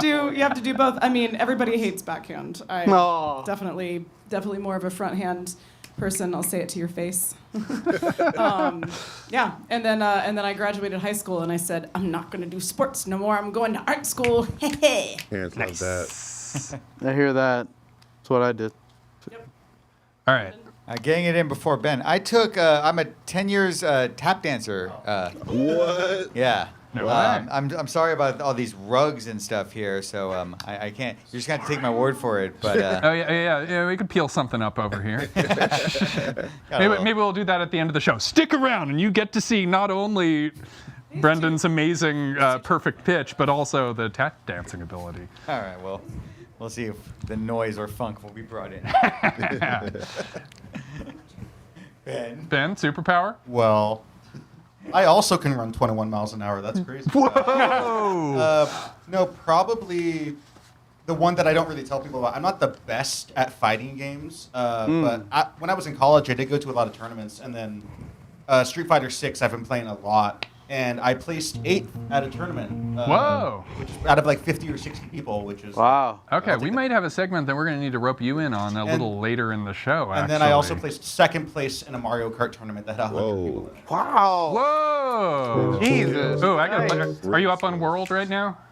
No, I kind of stopped playing World because life. But Yeah. Kirby Air Riders. Oh. I'm gonna be playing that one. I haven't played that one yet. Okay, interesting. Love me a Kirby game. Yeah, let us know in the chat. You want us to just turn this into a Mario Kart channel? I've been thinking about it. Dude. Anyway. Hey, bring me on for original Smash. Oh yeah, that is one of your superpowers. That's right. Yeah. Okay. A little bit more back in our. We got. Hi, Ghost Cat. Whoa. Ghost Cat. Ghost Cat's everyone's favorite character on What's Poppin'. But yeah, no, we could. So Cute. Why? We could totally do a yeah. We'll see if we can track down an original. You got a cart for Super Smash? Yeah, dude. I have 4 controllers, an N64, and Smash ready to go. We've got an N64 here, but I think we only have Ocarina of Time. Anyway, we used to hustle. Real quick, everybody. We are here with a symposium of creative professionals, and I want to hear one piece of advice from each of you for people who are interested in, I mean, maybe following in your footsteps. We're all still pretty busy walking at this point, so we don't want people tripping over us. Yeah. But who want to follow down the path that you're leading. What piece of advice would you have for people trying to enter your field? I'm gonna go first. Sure. I mean, dude, I've literally been thinking about this a lot because I've been lesson planning and things. And it's like,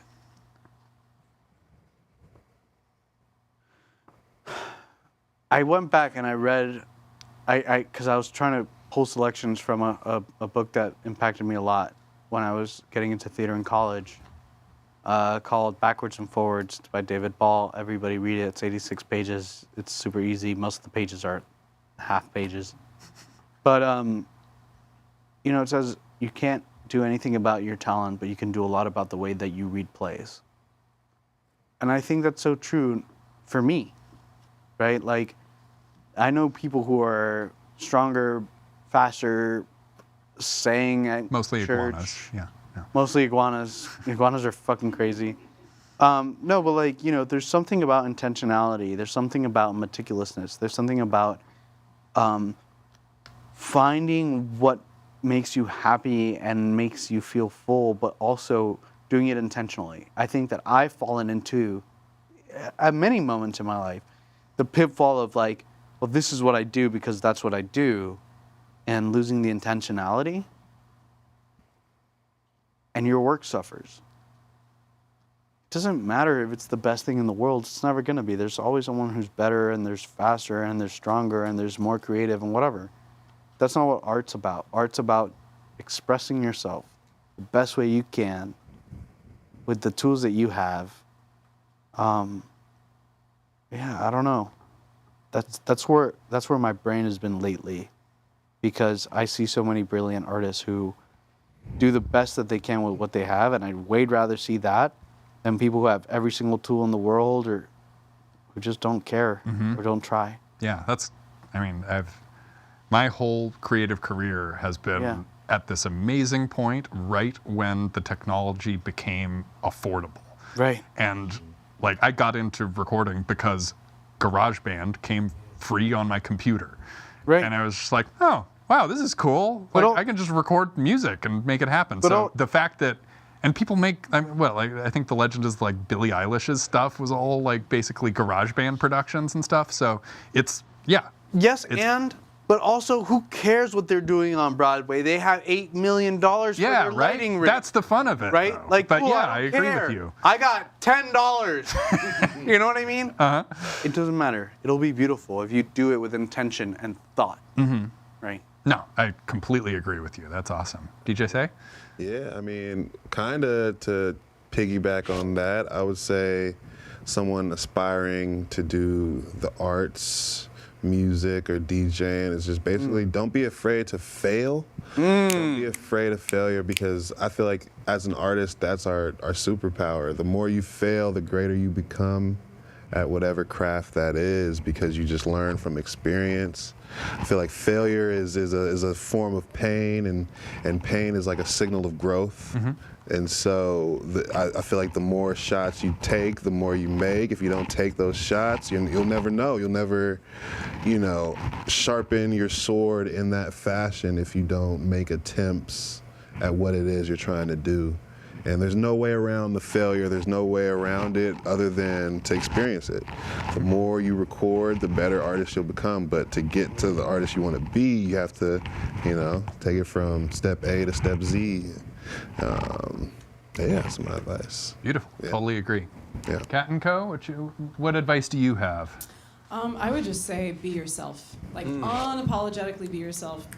And don't worry about trying to follow a trend. Like, this morning, somebody saw my video for Alien Sex, and great video. And their comment was, "Wow, she doesn't sound like anything that's popular right now." Thank you. And I said, yeah, I'm really not like anything that's popular right now. Right. But she liked it. And and that's all that matters. I think more than anything, Lizzo just put a really, really great like social media post out where she was just talking about how the record industry is fucking struggling right now because it's just like people don't need them anymore to reach fans. Right. And you should just really be yourself and try and be as niche as you can possibly be. And grab all of the people that love you specifically for who you are. Grab them, hold on to them, nurture them, curate your fucked up little weird audience that's going to appreciate you for who you are, because there are people out there that need you to be as weird as you can possibly be, so that they feel like they have a place in this world. That's all you can do. Absolutely. Yes. Beautiful. Cool. Any other quick pieces of advice up there? Well, as a musician who's found himself in an amazing cabaret act, I have so many different types of music thrown at me by Kat over here, who is just so eclectic and so varied in her interests and her passions, and sometimes her hyperfixations too, and they're always very, very fun. Puffy. But the thing about it is, I want to be prepared and ready for that. I'm ready to help put that on stage in the way that she wants, in the way that the audience would want, in the way that the community would love. And I would just say, as a musician in my place, I know a lot of musicians who are accompanying people, who are supporting people, who are producing and all that. Just surround yourself with a lot of different kinds of musical experiences, musical environments, rhythmic environments. Don't get. This is for the person who's. The shot is getting to me right now. That was the point. I had a long drive today. Good It's been a while answers. since my In-N-Out burger this morning at 10:30. But no. But so keep your what you're listening to and the music that you put yourself around eclectic in whatever ways that you can, because then over time exposing yourself, even if it's not something that you're comfortable with, even if it's not something that you are that is part of your daily life, you become more rhythmically comfortable, you become more sonically comfortable, and you find yourself more versatile than you were 6 months ago, and then 6 months after that, and so on, and so forth. That's from a music standpoint. That's my little bit. Beautiful. Yeah. That's great. Hello. Anything quick to add? Yeah, just kind of piggybacking off of what Kat said. I agree with everything Brendan said, but Kat pretty much verbatim. Disagree with Brendan, but love Kat's. So you get for taking my tap dancing. Pretty much. I believe like you got to make the art that you make for you first over other people, and then as Kat said, like the right people will find you if you are yourself with what you make.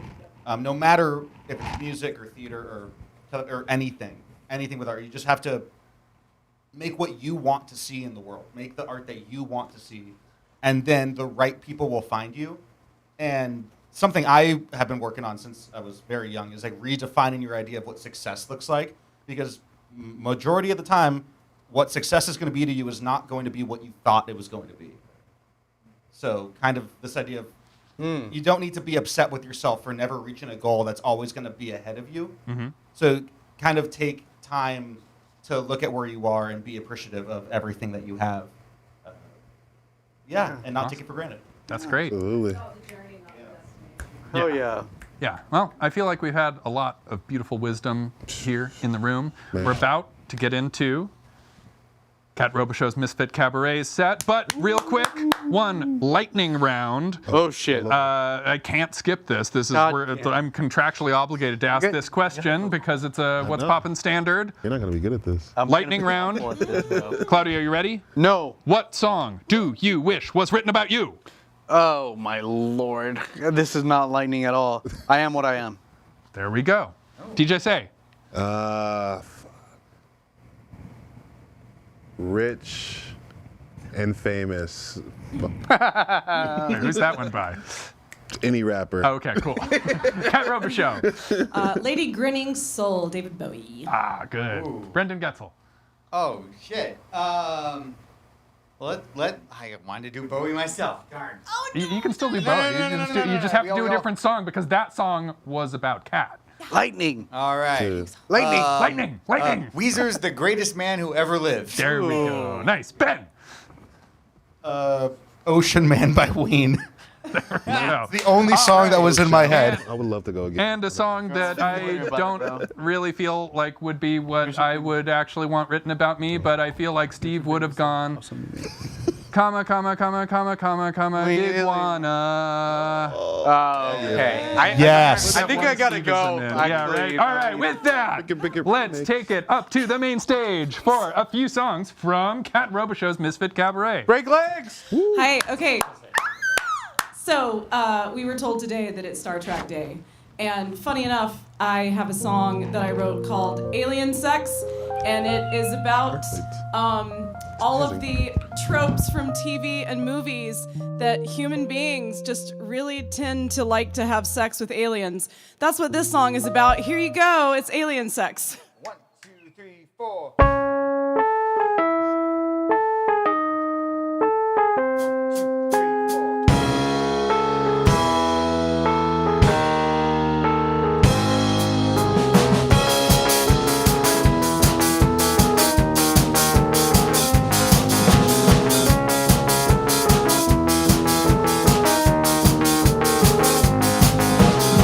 It's so boring, it's the same thing since man invented the wheel.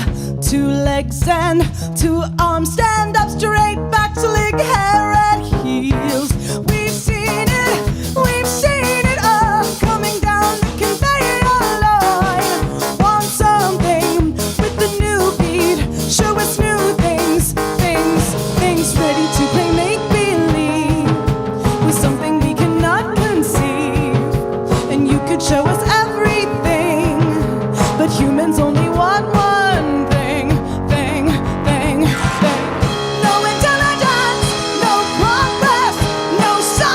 just want sex. No analysis, no politeness, no cognizance, Alien sex.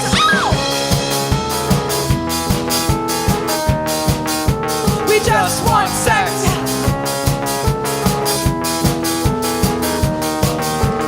Alien sex. What's your secret?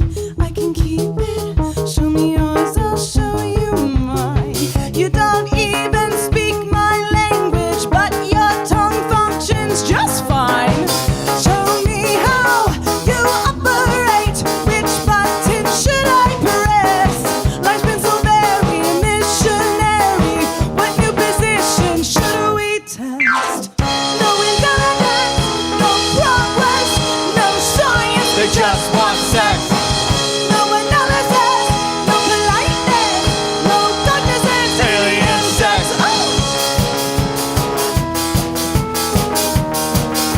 We just want sex.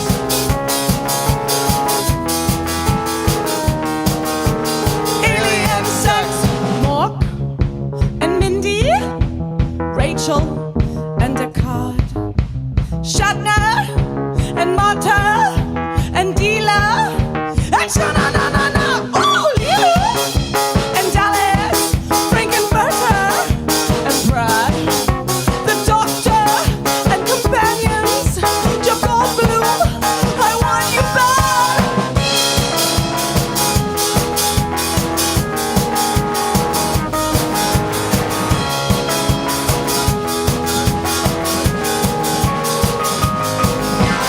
Ready to play make-believe with something we cannot conceive. And you could show me everything, but humans only want one thing. No intelligence, no progress, no science. They just want sex. No analysis, no politeness, no cognizance. Alien sex. No intelligence, no progress, no science. They just want sex. No analysis, no politeness, no cognizance. Alien sex.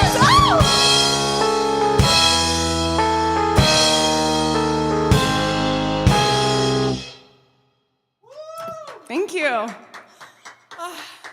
So I just released a music video for that song that I employed many Bay Area artists, including Frankie Fictitious and Peaches Christ, to add their own little zest and charisma to the video, and it's really fun. So you can check it on YouTube and everywhere.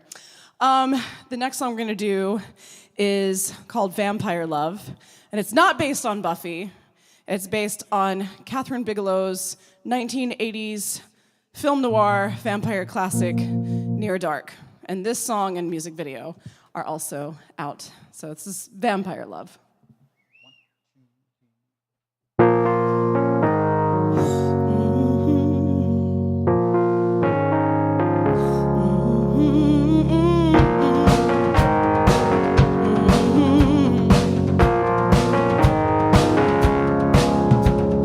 Burning in the sun, we are on the run, like ghosts caught in the act by a temperature gun. Night's coming on, and we've come undone.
a luxury.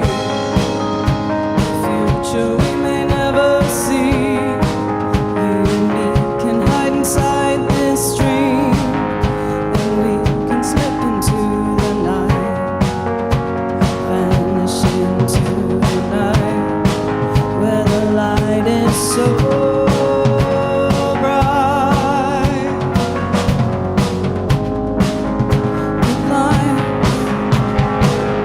Take my hand, come with me. Your vampire love will set me free. All I need is you, all you need is me. Yeah. Your vampire love will set me free.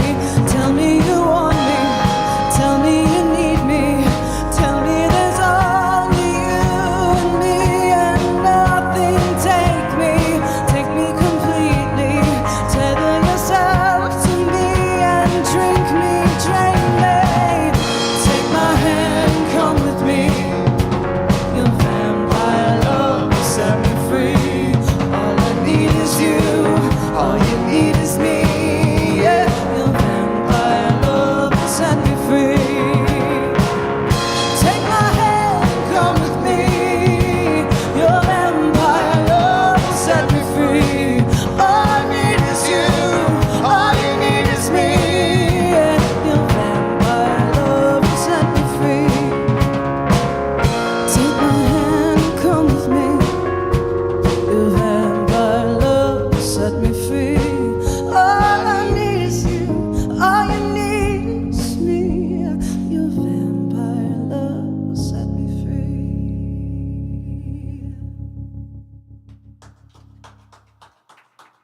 Thank you.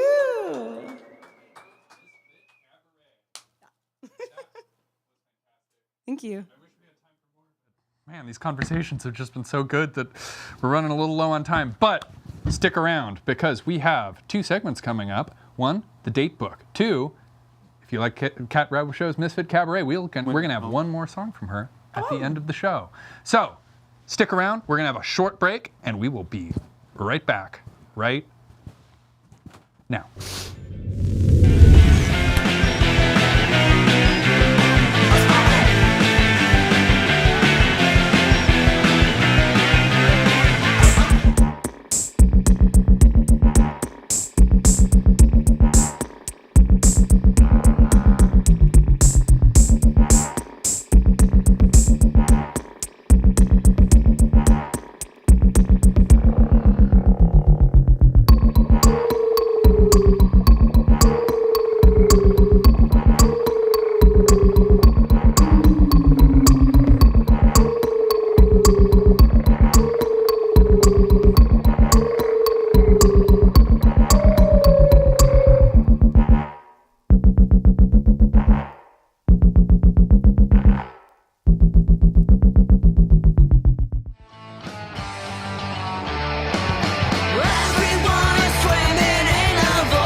BFF.FM, where the DJs are nice and the songs are good, and it's right in your neighborhood. So if you love music and you love friends, listen to BFF.FM.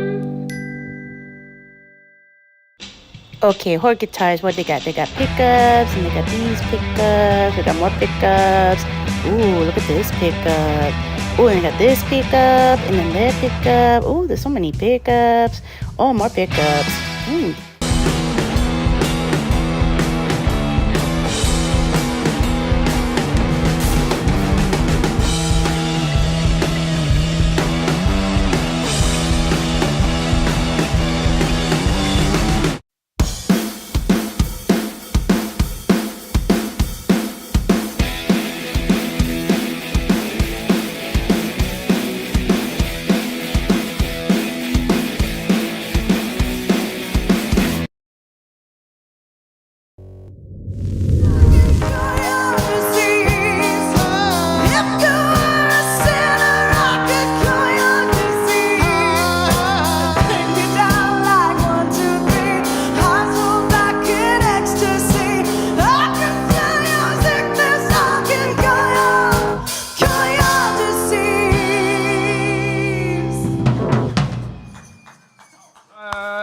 We are back. This is What's Poppin' live at the Complex. I am your interim host, George Rosenthal.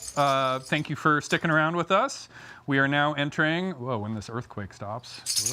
Whoa. Oh yeah, that was something that I was thinking that we should have done this. Oh, that should have given you that? No, it's always a risk giving people noisemakers for this segment. Real quick, let's see. Which camera would it be? Ira, could you man that camera? And in honor of Star Trek Day, can we have a quick moment of acting like the room is, or we're on the bridge of the ship? Yeah. All right, so Ira, you will tilt, I guess, to the left. Loosen that ball joint up on the top. Yeah, no, the first one you had. There you go. Loosen that, and then go ahead and tilt it to the left, and we'll all lean to the right. Ready? Here we go. 1, 2, 3. Ah! Over to the other way. Ah! Over to the other way. Ah! All right, perfect, great. All right, happy Star Trek Day, everybody. Yeah, I believe 1966, first episode of Star Trek aired today. So when was the last episode? Last Thursday. Oh, really? Yeah. Well, I mean, as far as the original series goes, then long ago. But Strange New Worlds, totally enjoying it. Anyway, thank you for sticking around. We are into some people's favorite part of the show. This is what we like to call the date book, for obvious reasons. We are going to tell you what is poppin' in the Bay Area arts and entertainment scene over at least this next week, but we might have something in the middle that could cause it so that we may or may not have to go over the second week. That's crazy. I'm very curious to see how quickly I can do this, because Steve makes it look easy, and it still takes a long time. And oh my God, here we go. 2 weeks of shows. So, tomorrow, Claudio, we've got something super special happening. We have SF Batco presents The Day the Sky Turned Orange's opening night. This is running through October 5th. This is at Z Space. Shows start. Well, a little less. I love the enthusiasm, though. That's great. Right. I'm excited. Take the note. We got. It starts each show starts at 7:30. 7:30. Tickets are between $25 and $69. All right, now make the noise. Theater Thursdays for $25. Oh, really? Theater Thursdays, $25. Theater Thursdays. Theater Thursday. Theater Thursday. All right. You heard it here first, folks. Or no, you probably heard it somewhere else. Follow SF Batco for more information. Yeah. Definitely go to that. All right. The nice thing about that theater production is it's going to be going on for a while, until October 5th. There are also other things that you could choose to do with your Tuesday night. Tuesday's the new Friday, folks. At the Chapel here in San Francisco, we have The Palms with post-sex nachos. Ooh. Sounds all right. That sounds delicious. Yeah, the show starts at 7 p.m., $25 in advance. Not sure what the door price is, but it is all ages. Which is maybe problematic considering. Anyway, see you at the show. All right, next, at the Knockout, also in the Mission here in San Francisco, we have 55 Castles. We have Rival Cults. Oh, I like that. Yeah, and we have Doc and the Parasites. For an awesome show, starts at 8 o'clock, $10 at the door. Totally recommend going to that as well. We have our friends at Decentered Arts. We featured both Liz Cahill and Theory on the show in the past. awesome people. Decentered Arts is doing lots of great stuff, including their this is for the open mic. Sorry. Decentered Arts open mic is on this Tuesday, starting at 7 p.m. This is at their new location. They used to be at the Center here in San Francisco, but they have recently joined forces with The Fate. So this is taking place at the Fate Lounge. Yeah. It's free. Oh, right. Free! Yeah, I'm actually going to be there tonight. Oh, you are? Oh, cool. Are you performing? I'm sure I will. Oh, awesome. Yeah, come see. I like the slide. Wait, I am so sorry. I forgot to introduce this guy. Oh, yeah. This guy just appeared next to me. This is the man, the myth, the legend, Infinite Chi, our hip-hop correspondent here on What's Poppin'. Fucking name. I'm sorry. It's my love first that. day. Infinite Chi is crazy. It's my first day. I only get to say that every once in a while, and I'm going to abuse the hell out of it. I've been light on you guys so far. Chi, oh no, you don't. There's no hip hop happening on a Tuesday, right? Apparently not. Apparently not. All right, there we go. That's Steve. That's how you use that line. No, but we have another correspondent beaming in from the ether. Many people's second favorite character on What's Poppin'. Character, personality, right after the amazing Ghost Cat who blessed our screen a little bit ago. Everyone's favorite character on What's Poppin'. There she is. What a cat. Dead cat. What a cat. Anyway, I would like to find out what is happening in the heavy metal world from our heavy metal and all things heavy correspondent, Kate Vale. Hey, what's poppin'? Hey, Steve. I'm here to give you some heavy metal updates for the week. I know it's the end of summer here and the beginning of our weather summer, but there's no slowing down as far as shows go. So let's get into it. Tuesday, September 9th, 924 Gilman. We got a pretty grindy show. Haggard! Death Grave, Carnally, Piss Baptism. This is going to be an all ages show, and it is $18, and the doors open at 7:30. At this show, you will find a healthy mixture of mincecore, deathcore, deathgore. See what I did there? And gorecore. If that's did I invent that? No, I didn't invent that. That's probably already made. If you are familiar with these bands, as I am, then you can probably tell why they call it mincecore, because that's what's going to be happening to you in the pit. Have fun. Be safe. But have fun. Bye. All right, that does sound like quite a lot of fun getting minced in that pit. I'm glad it wasn't piss baptism in the pit. Yeah. That was a name. I was like, whoa. Yeah. Oh, boy. Well, you got to pay extra for that one. Yeah. All right, let's move on to Wednesday, September 10th. This is one that's near and dear to our hearts here at the Complex. On Wednesday, September 10th, we want you to head down to Vesuvio Cafe in North Beach here in San Francisco. When? This is on Wednesday the 10th. We are going to be there for Wacky Wednesday, which is a whole ton of fun. We got a great lineup on this one. We have the Seagulls, who have performed here on this channel. We have the Ogres, who have performed here on this channel. And, I guess This Train Don't Stop hasn't performed on the channel yet, but that's the fun of it, is you can come see him in person for free in the alley, or you can watch right here on this channel on either Twitch or YouTube. Also free. It's going to be a lot of fun. Totally recommend coming down and checking out that bar because it's great. But yeah, see you there. Next, we have at one of our other favorite venues in the Bay Area on Wednesday, September 10th, we have at the Stork Club, Fixed, in town from Japan with Spam Collar, Throat Rip, and New Low. That's going to be at 8 o'clock. It's $12 if you buy it in advance, or $15 at the door. Let's see what else we got. We have at Kilowatt, and those are kind of sibling venues on opposite sides of the bay, Stork Club and Kilowatt. So at Kilowatt on Wednesday the 10th, we have Throwin' Bows Presents Throwing Buzz. We want you to come on the show, get interviewed. We have them presenting Bleary Eyed. We have Bed Bug Guru, and we have Blue Zero. That's at 7 o'clock and $15 at the door. Also sounds like a fun time. We have another correspondent that I would like to bring in from the ether. Let's check in with Meet Us at the Spot. Oh, hey guys. It's Meet Us at the Spot Chick, and I got something good for you. Wednesday, September 10th at Waystone in San Francisco, a music mixer put on by one of my favorite independent music agencies. Total Accord Agency is considered a creative agency. It starts at 7. It's all ages. There's no cover, and it's on a Wednesday night.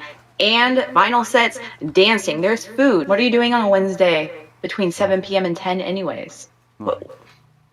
It's Wednesday. What is there? That does sound like a lot of fun. We do have a few choices during that window, but that is definitely a good one. And finally, Chi. Yeah, we've got some great hip-hop for you on Wednesday, September 9th.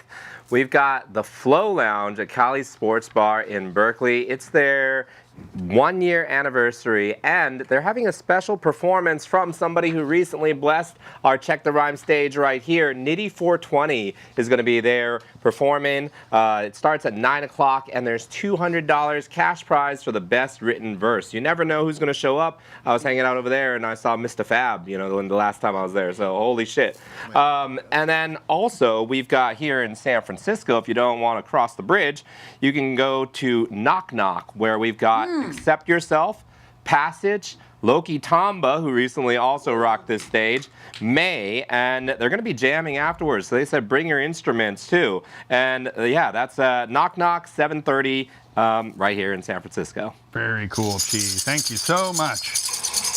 All right, so now we can move on to Thursday, September 11th.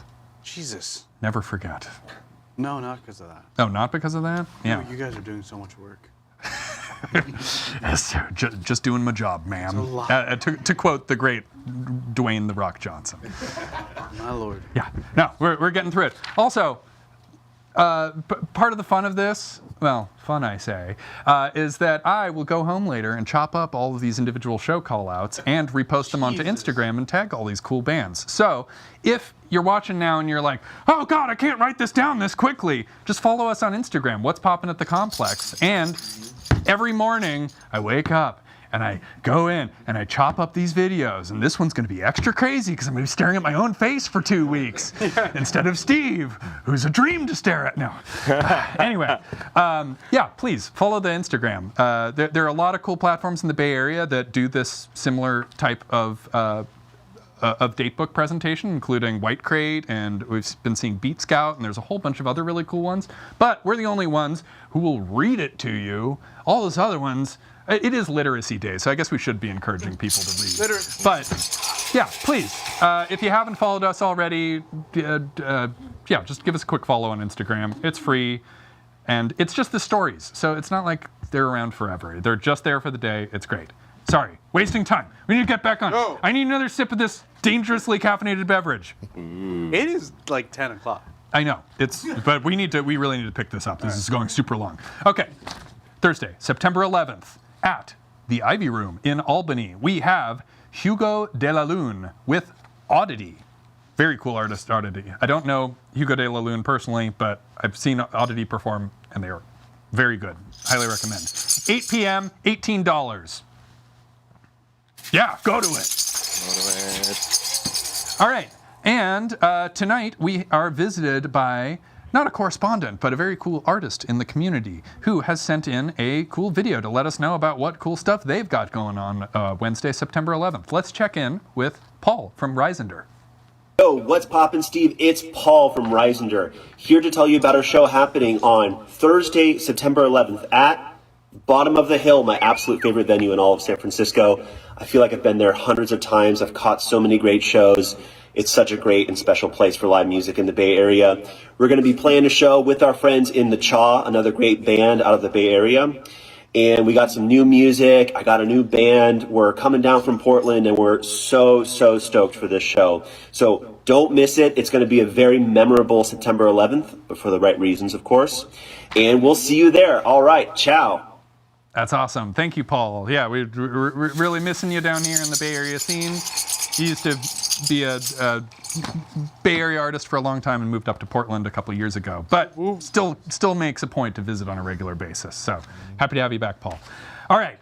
Also on September 11th, Thursday, we have Gremlin Music Productions presents Dig Your Own Grave. Goof, who we've had a couple times here on the show. Great punk band. Year 001, That Ship Has Sailed, and DJ Tank. This is all at SF Eagle, 9 p.m., $10. Yeah, good deal. Cool. Chi, what do you got going on Thursday? Yeah, on Thursday, September 11th, we've got some amazing hip hop for you.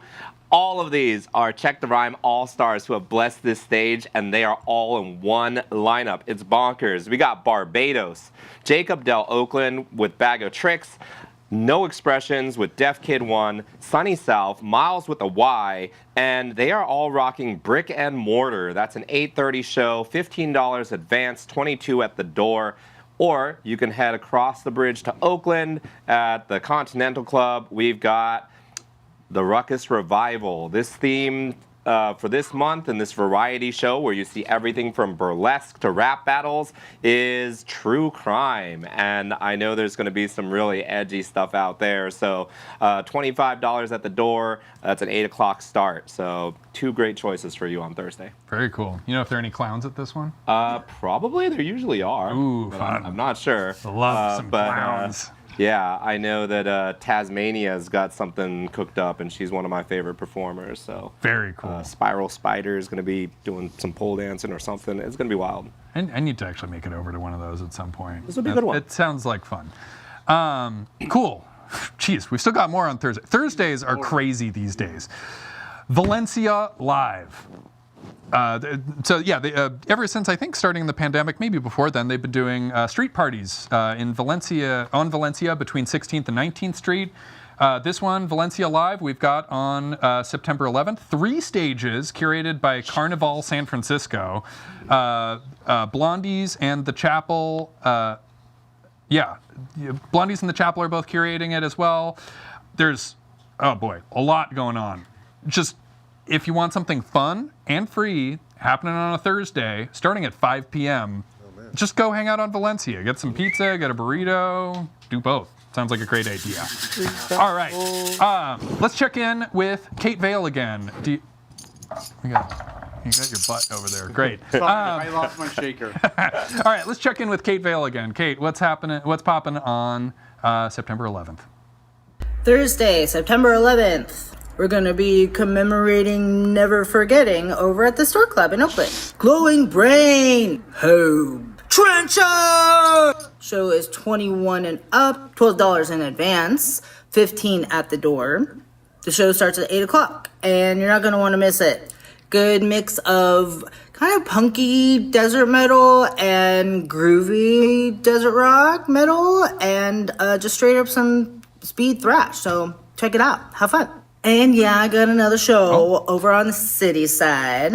Over at August Hall, it's a really, really cool looking show. Sextile and Nuevo Testamento.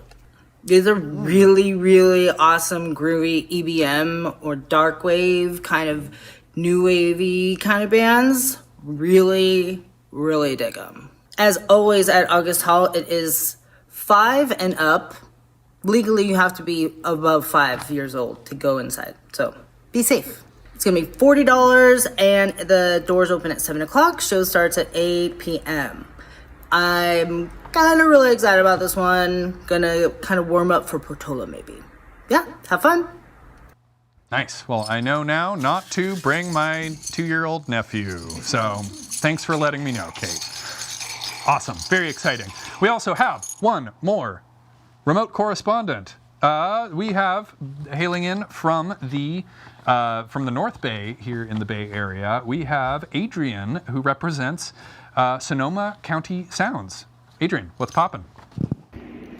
Hey Steve, what is poppin'? It sounds like you guys are doing a lot of celebrating over there. And, you know, I couldn't get an iguana, so I can't celebrate that way. But I brought in a spacey vibe around me for Star Trek Day. And I have a glass of wine here to toast myself for being a boss and employee over here at Sonoma County Sounds. But also, you know what? I'm toasting you guys because I know how hard you all work over there to put on this great show. So cheers to us Cheers, Adrian. for all working hard. Happy 2 years. And let's get into talking about what music is happening up here in North Bay. Please. So Steve, do you ever have those moments when you read about a live show and you're going, oh my gosh, that's gonna have this and this and this, that like I have to see the show? Well, I'm not Steve, but yes. Well, for me, that's going to be the September 11th show at the California. It is a show bringing 4 powerhouse women to one stage. Dirty Cello, Ellie James, Tori Rose, and Jessica Malone.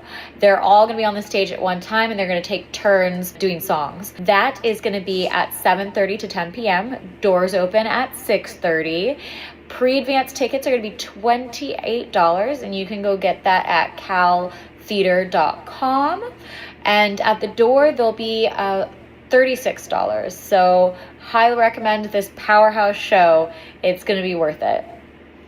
Very cool. Yeah, if you live up in the North Bay or you want to make the trip up there, because it is quite beautiful up there, be sure to go to the California. All right, Friday, September 12th. Kat Robichaud, we've got something special going on. You want to tell us a little about it real fast? Yeah, it's the 10-year anniversary of Misfit Cabaret in the Bay Area, and we're celebrating by getting married!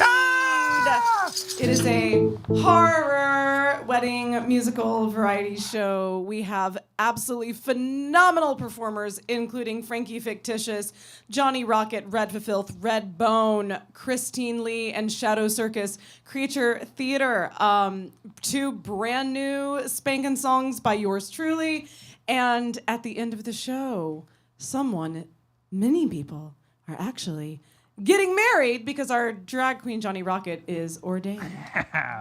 That's so exciting. So get your tickets to the Great American Music Hall. A lot of our tiers are already sold out, but we have some seating left in the balcony and some cabaret seats left. Great. And doors at 7 p.m. So make sure to make it out there. Check online, see what tickets are still available, and we will see you there. All right, but in case you're too damn slow because you didn't watch it right now to buy those last few tickets, we've got a couple other options for you. On Friday, September 12th, we have at the Stork Club over in Oakland, we've got the Losing Streaks. We've got the Nightshade, spelled Knight. And we have the Boars with DJ Jukebox Jody and DJ High Tone. This is at 8 o'clock, $16 in advance, or $18 at the door. That's a really good one too. Losing Streaks and the Boars were buddy bands. Let's see. If you want to stay in San Francisco, or if you're from elsewhere and want to come into San Francisco, we have at the Kilowatt, Desert Days presents Oog Bogo, Chime School, and Nothing Natural, 7 p.m. And that is $13.39. Weird number. Bring exact change. No, I think that's with fees or something like that. Claudio, would you like to read one of these for us real quick? Sure. Actually, this one will dovetail into yours. So why don't you read me just that top one? Folk Yeah presents ESG Scientist Mid-Universe and Naked Roommate with live visuals by Zachary Rodell at the Crybaby Oakland. Yeah. Doors at 6:30, $35, all ages. At Crybaby Oakland, at Folkley, Yeah Heavens, at... Oh, you don't need to read that symbols, but yeah. I mean, you can if you want. No, we don't have time for this shit. Thank you, Claudio. Yeah. Yes, be sure to head to Crybaby because you get that killer show. Right. And then happening out on the patio, what do we got, DJ Say? Family Not a Group will be hosting the patio vibes. We'll be DJing.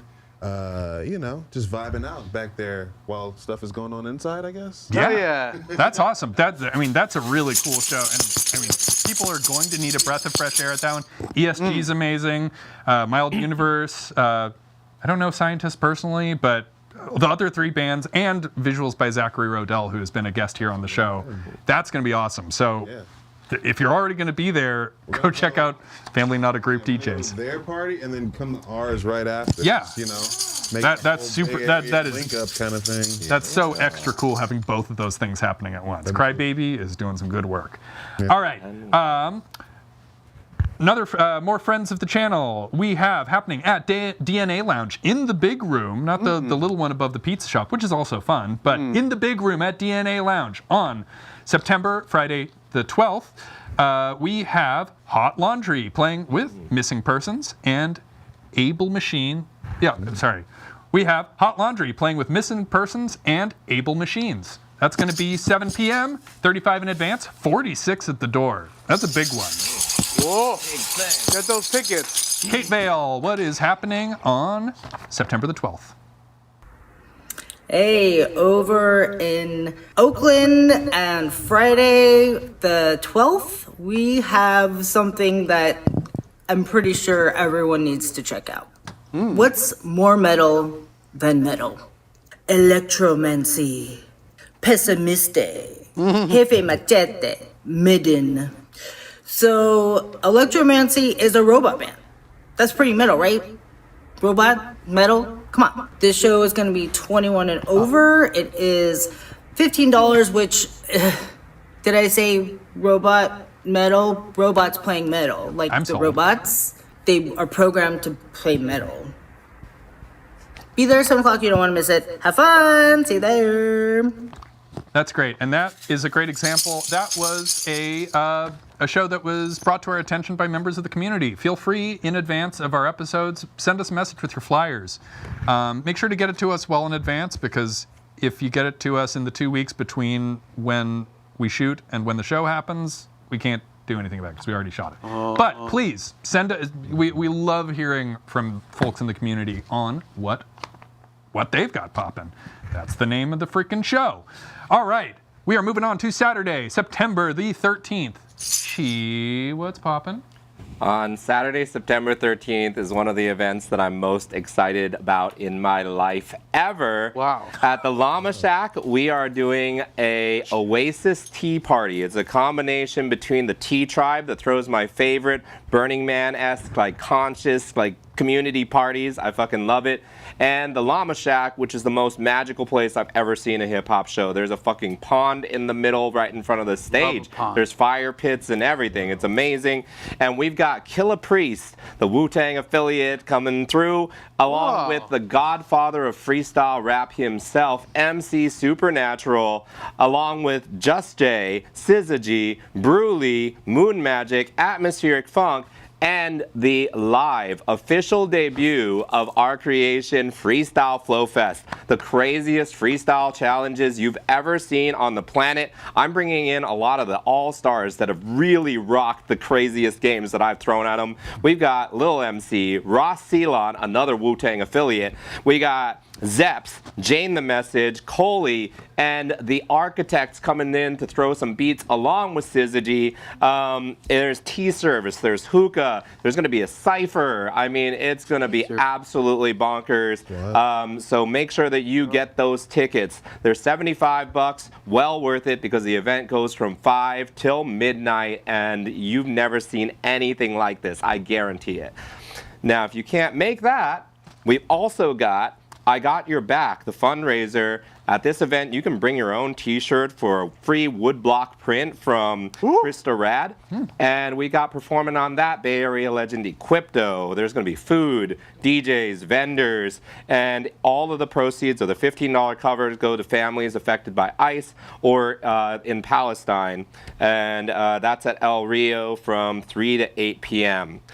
And then finally, a friend of Check the Rhyme, India Experience, has a listening party and a fight watch party for Canelo versus Crawford.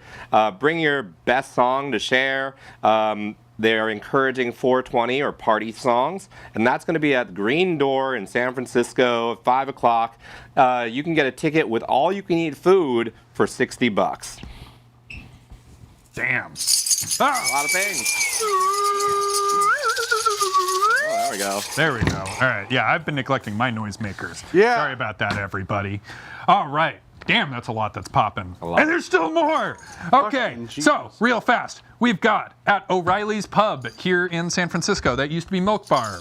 Curious to go check it out now that it has been reformed. We have Bang-A-Gong Presents the O'Reilly's Punk Pop Festival featuring Chino's Burnin', Who Asked for This, Watch This Drive, and Noise in the Room. That's fun. So 8 o'clock, $15. That's a lot of music for $15. Go check out O'Reilly's Pub. They painted it green, so it's not white like it was when it was a Milk Bar anymore. All right. Ooh, we've got a bigger one over here at the Great Northern on September 13th here in San Francisco. We have Young Franco is performing. That's Golden Voice Presents. Sometimes we got to shout out the big people coming through town. So make sure to check that out. Tickets are totally affordable, $20 to $25, which is great for a touring artist. 9:30. Hell yeah. Let's see. Over at Public Works, also here in San Francisco, on September the 13th, we have Legion of Bloom Music presents Ought with Kill Smith and Rachel Beats. That starts at 9 p.m. Tickets start around $30, but they will probably go up. So if you're watching this live, get them now if you want to go, or have more money. What can I tell you? Morning. There we go. Get rid of that guy. Right?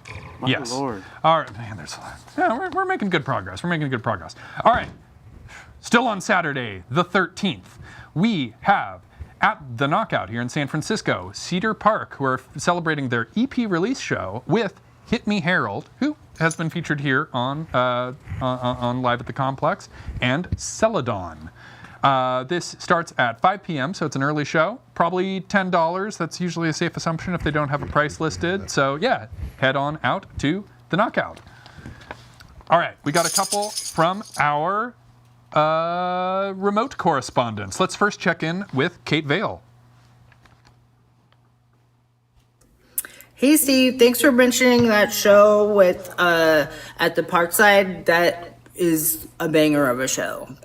I just thought I'd drop a note for East Bay buds. Conan, Mares of Thrace, Locaster. If you're into noise, doom, and metalcore, I mean, you just gotta go. This show at the Stork Club is gonna be 21 and over, $20, and the show starts at 7 p.m. But earlier on this day, at 2 p.m. at Amoeba in Berkeley, yes, Conan and Mares of Thrace will be performing at the Amoeba in Berkeley. Guess what?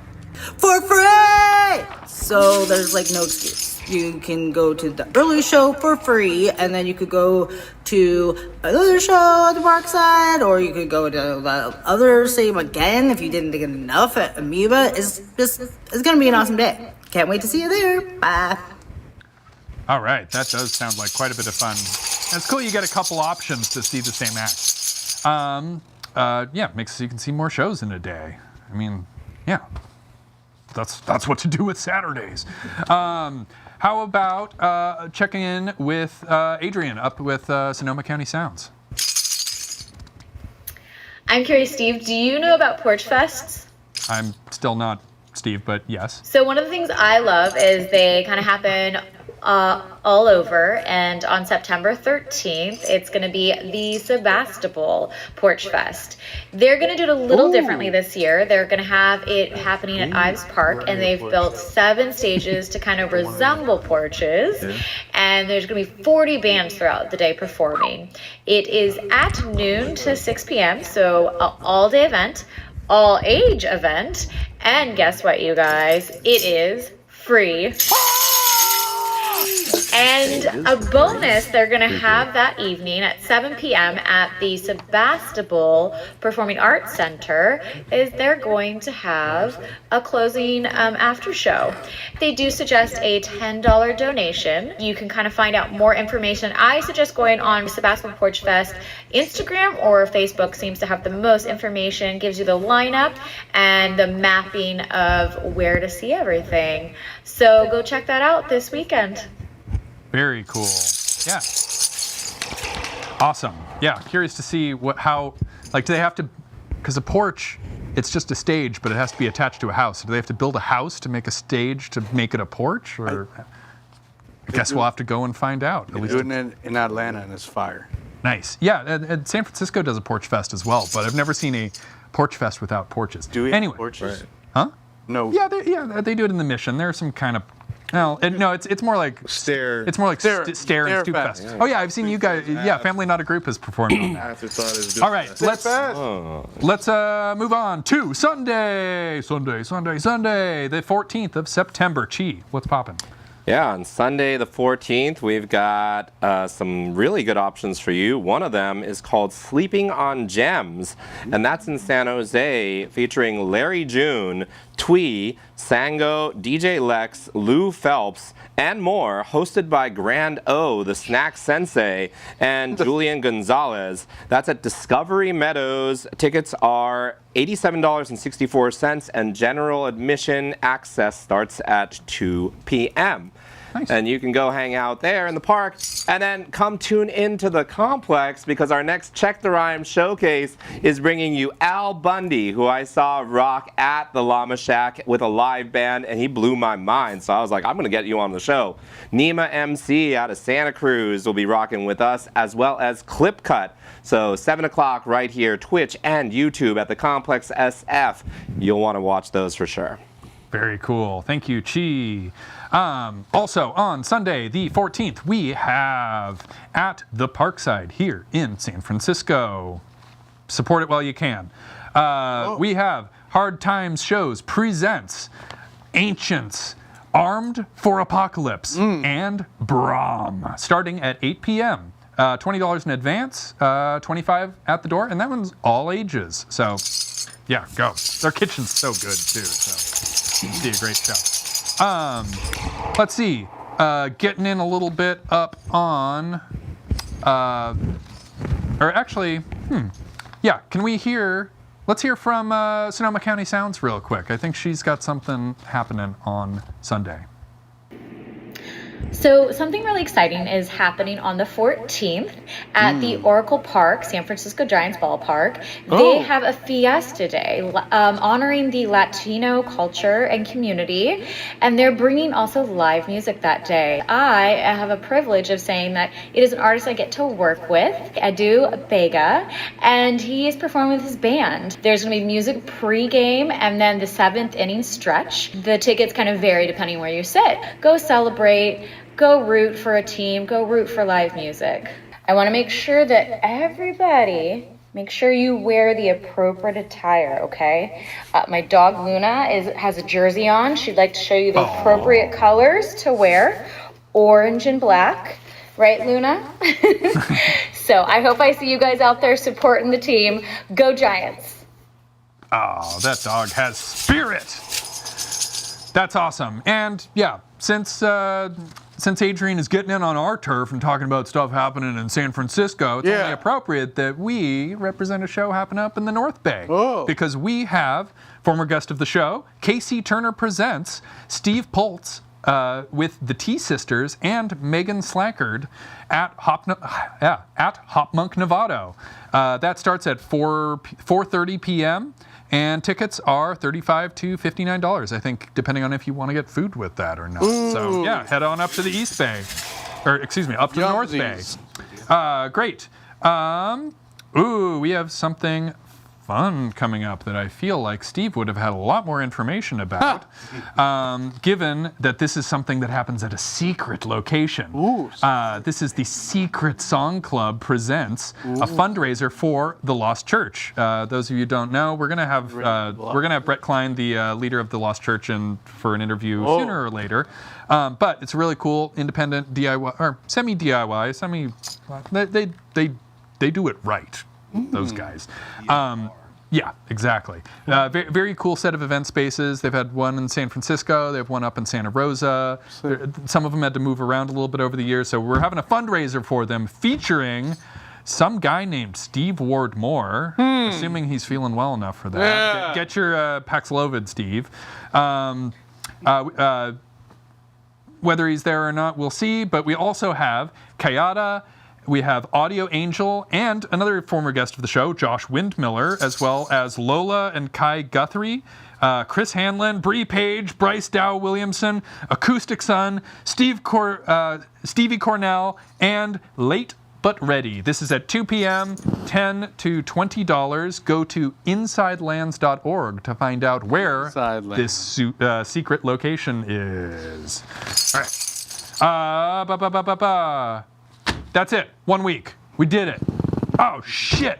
Our show is only happening once every 2 weeks, so we may need to go through a second week of shows. But we have an opportunity where we may be able to skip the second week of shows and I'll go home a little bit early, which it's also fairly late. But we have probably our best chance at actually getting out of doing this second week of shows, because this will all come down to Claudio and Ben Vicini. But, unlike usual, we have two honest-to-goodness video game champions in the house. Oh, no. So, what we are going to subject you to is widely known as the worst fighting game of all time. And if you two video game champions can work together to defeat the executioners. We can just we can have Cat Robichaux's Misfit Cabaret play one more song,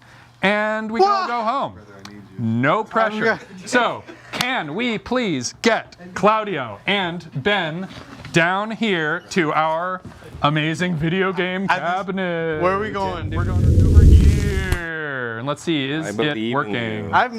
This got sprung on me. Yes, it is sprung on you. Are you ready, brother? It appears that it is not working, but we will pivot this over.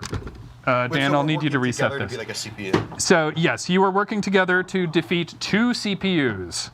Look, I don't know why that isn't working. It's always about the job. So, we have two characters. You will have, I think you press this to choose your character. There are only three options. They're all exactly the same. They're all terrible. Yeah, but this guy This looks is your Brazilian. opportunity. You can both be the same guy, I think. Both be tied. So, are you ready to defeat the executioners? I'm ready. Blue joystick is blue pants. Red joystick is red pants. Thank you. Go for it. Feet in the face. Ready? Ready? Jab, jab, jab. Jab is good. Jab is good. Oh, we both got punched in the mouth. Oh, they are not doing good. Oh, I punched my guy. Oh boy. Oh boy. Here we go. Here we go. Oh lordy.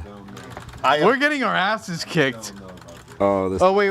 Good. Sorry, they're ganging up on us. Kill. This is not Use an ideal your Street game. Fighter 6 skill. Come on, if you beat this, we can all go home. Just beat him. Come on. Oh no, we got. Oh, they're both down. I thought you guys were like video game legends. Really? Come on, guys. N64 Super Smash Brothers. This is SNES. This is even more. Very specifically Smash Brothers. Art is like life. You because should pay everything after the I song. did felt like it had no impact whatsoever. Right, I think art it was is great. like life. No, because like I would hit jab, and I'm not seeing a single. I didn't see a single jab.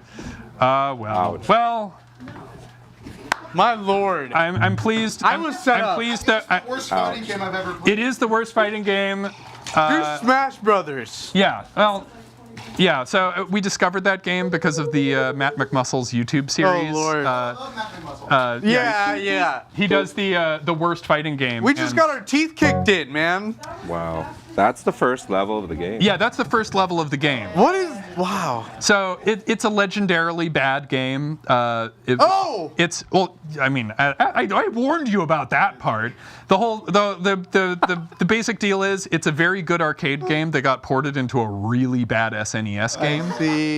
If you had defeated the first level, I mean, we were only asking you to defeat the first level. We're not cruel here. It was not part of the writer. That was level 1. Level 2 is harder, and you don't get any health back, and there is no way to get health. It's designed to take quarters at an arcade. Yeah, it was different in the 80s. That game is... What's it called again? Pit Fighter. More like Shit Fighter. Hey, there we go. Specifically for the SNES, though. Apparently the actual arcade version is actually rather good.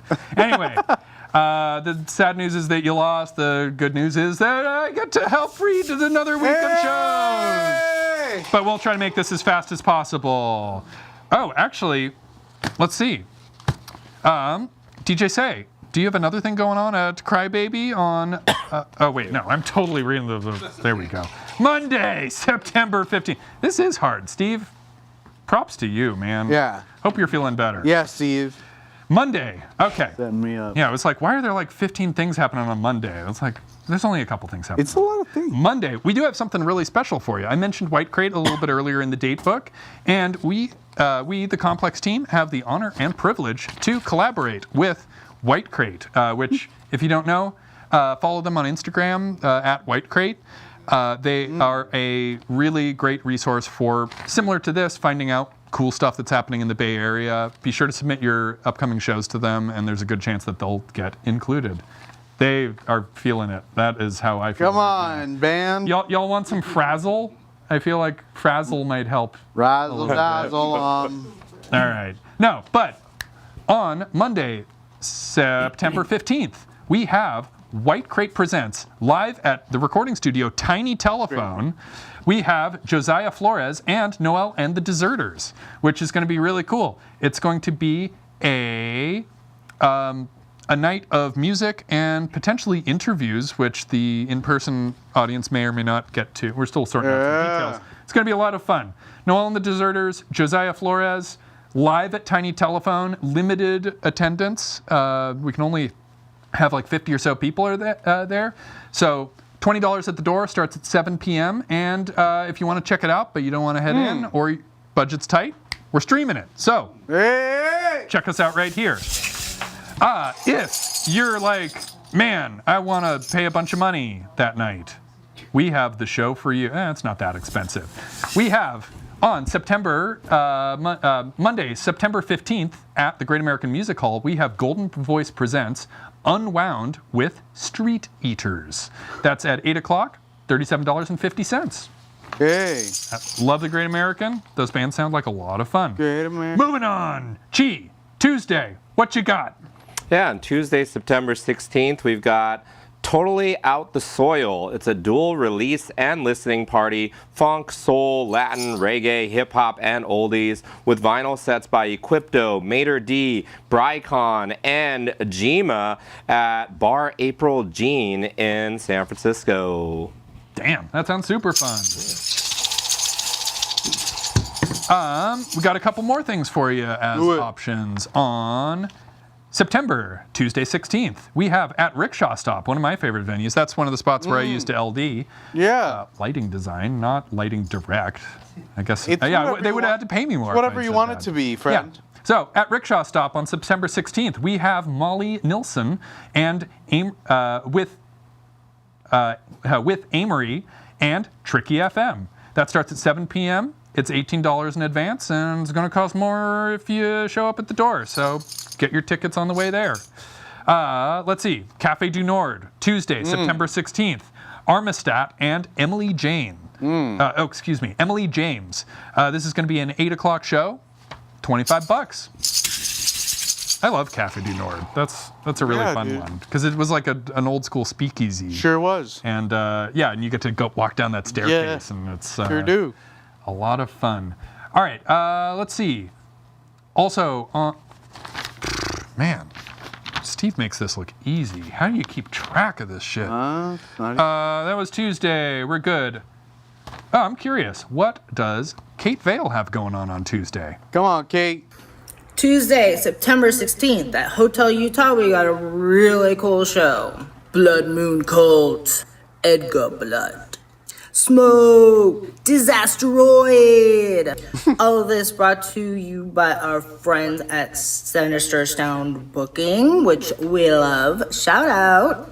I've long held that dubstep is kind of like the metal of EDM, and this Blood Moon Cult band is pretty much hitting that out the park. Much heavier, much heavier. We love Smoke, we love Disasteroid, pretty just like heavy psych bands all around. Awesome, awesome, sounds awesome. I want to go.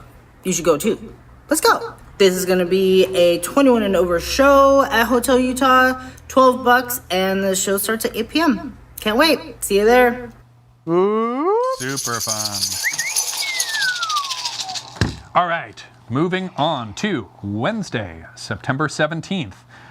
We got a few cool ones today. We have at Public Works, we have Art Battle SF, where you can watch skilled artists transform blank canvases into bold works of art in just 20 minutes. Art Battle? Art Battle, apparently. That sounds cool. 12 artists, 3 rounds, 1 champion. Art Battle SF. That's 7 p.m. No price listed, but I mean, no price is too much to watch art battles. Battle. Yeah. My homie Nicole just won the last one. Very cool. No way. I was like, yeah. That's awesome. Took him out. Showed me Champion. what he did in 20 Art minutes. Champion is what it's called then. That's super cool. Cool. We got a couple other options too, if that's not your thing, but why wouldn't it be? We've got at Kilowatt on September 17th. We have Omni, Badril, and Piss. Piss? Yeah. Straight piss. Not piss baptism. Just nope, just piss. There are a lot of piss-related That's not a band great names in the idea. Bay Area Yeah. for whatever Piss reason. Mist? Piss Mist is another one. Piss Mist? Yeah, That's a good Piss Mist. Yeah, Bay Area. Piss Mist, and what was the one? cat piss. Piss baptism. Piss baptism. Jesus Lord. Bay Area's into the PP, I guess. If you're into it, man. This is all happening at the Kilowatt Bar here in San Francisco, 7 p.m., $21.33 if you buy them in advance.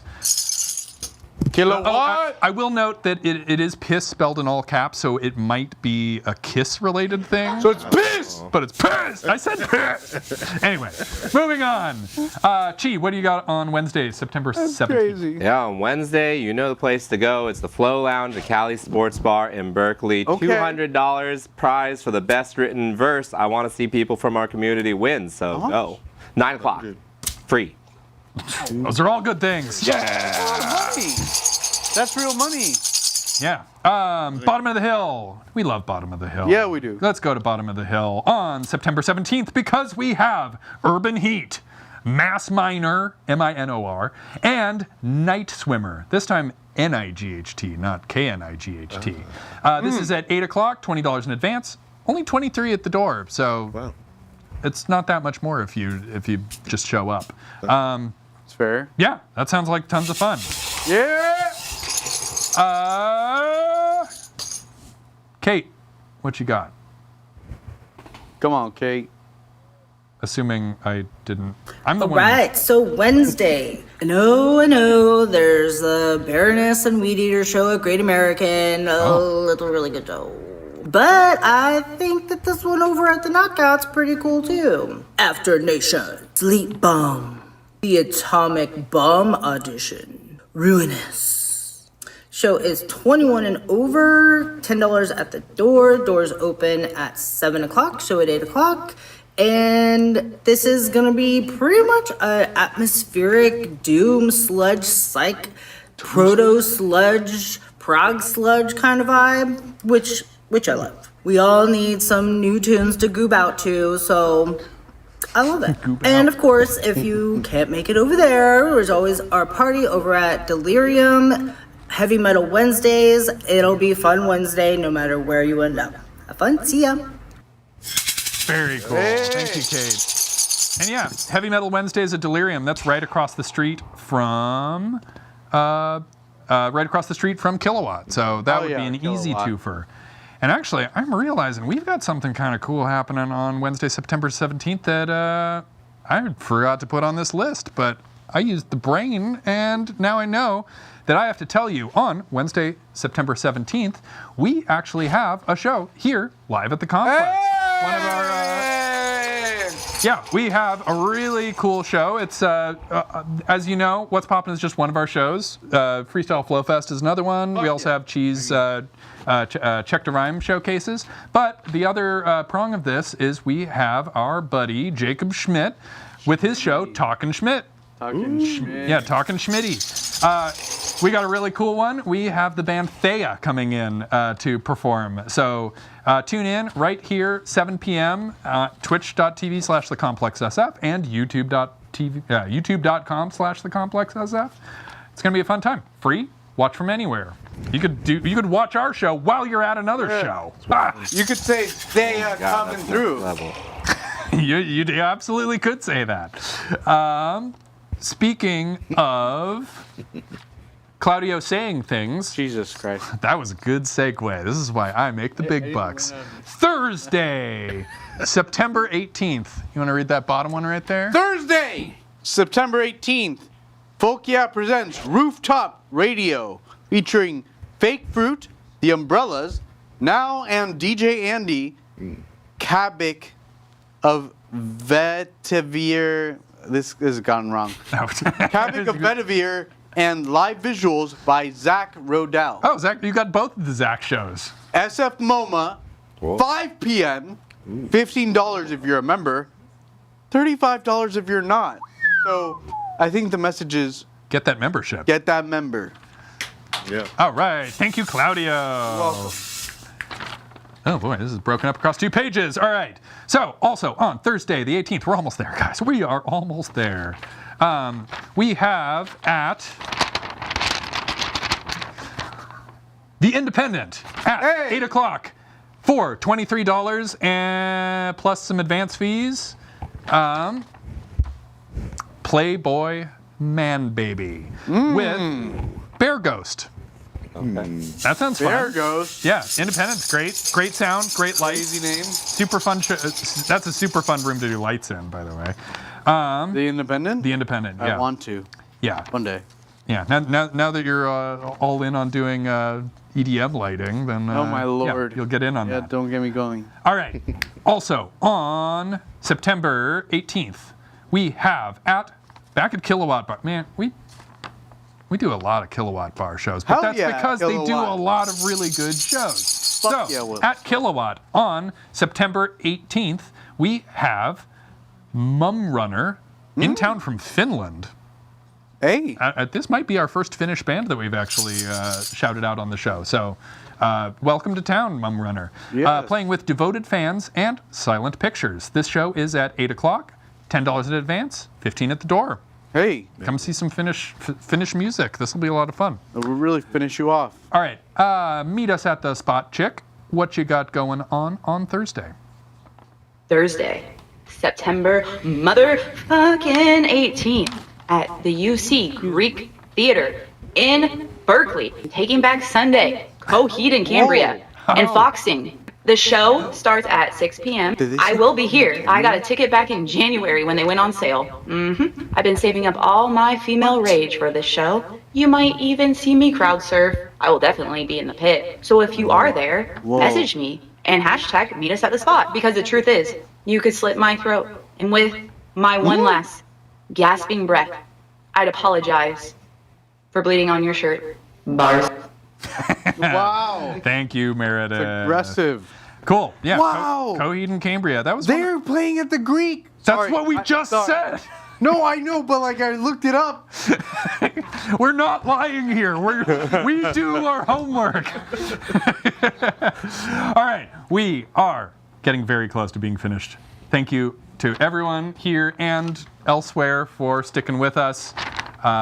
We know this is a lot of information, but it's good information, and we appreciate you caring. Thank you. Chi, what do you got going on Friday, the 19th?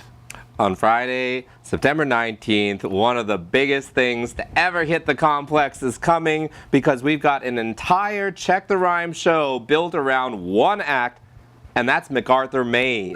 They are one of these super groups coming up through the Bay Area, and we're going to have solo performances from the members, as well as a deep interview, conversation, and a showcase of the entire group. So make sure you tune in right here at the complex, 7 o'clock. It's going to be amazing. Awesome. Yeah. Great job pulling that one together, Chief. That one's been a long time coming, so I'm really excited to see this one. This is going to be so much fun. Yeah, tune in for that, please. Let's see. We've also got some other stuff going on Friday the 19th at 10:15 Folsom. If Steve's feeling well, you'll probably see him in the club because he's going to be there for the Portola Festival pre-party with Duke Dumont. That's going to be at 10 p.m. $60 to $70. I don't know. This is a Steve thing. He knows more about the clubs than I do, but I will go ahead and say that $60 to $70 is a great price for that. So go to Reasonable that show. price! Back at Kilowatt again, because Kilowatt is just fucking killing it. On Friday, September 19th at Kilowatt, we have The Undercurrent, Hard Maybe, and Weekend Youth. Hard Maybe. Which, it's on a Friday, so we'll give it to him. 7 p.m., $15 in advance, $17 at the door. See you at Kilowatt. Ooh, here's a fun one. We haven't shouted these guys out recently. Whoa. At Little Hill Lounge in El Cerrito. That's a really fun little spot. Yeah. Played some good shows, seen some good shows. Little Hill Lounge.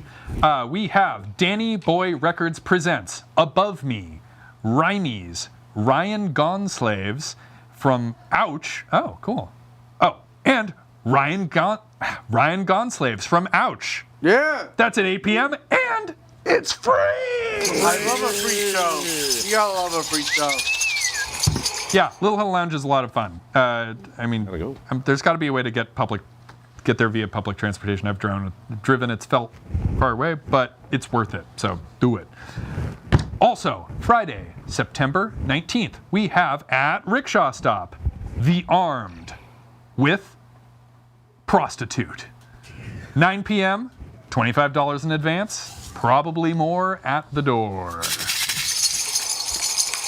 Oh, we're on the last page, everybody. We're on the last page. Hey, you got this, brother. Let's throw this one away. Yeah. All right. Kate, you've got one for Friday that is very important to me. Kate, what's popping on Friday? Well, technically this is September 19th, 20th, and 21st. No, this doesn't involve bands necessarily, but Godzilla Festival. Hey! There's lots of different tiers and packages that you can check out, but this is all going down in Japantown, and there's panels, there's vendors, there's an important reason I bring this up.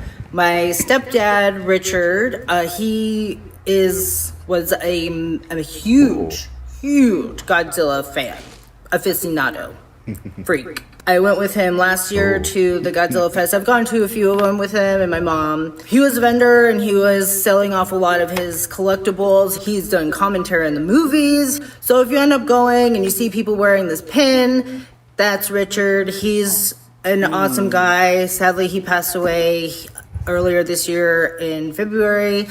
One of the organizers from the festival made a point to send this pin out to my mom. It was really awesome of him to kind of make a remembrance of my stepdad and of the whole event because he loved it so much. And everyone should love it so much because Godzilla is awesome.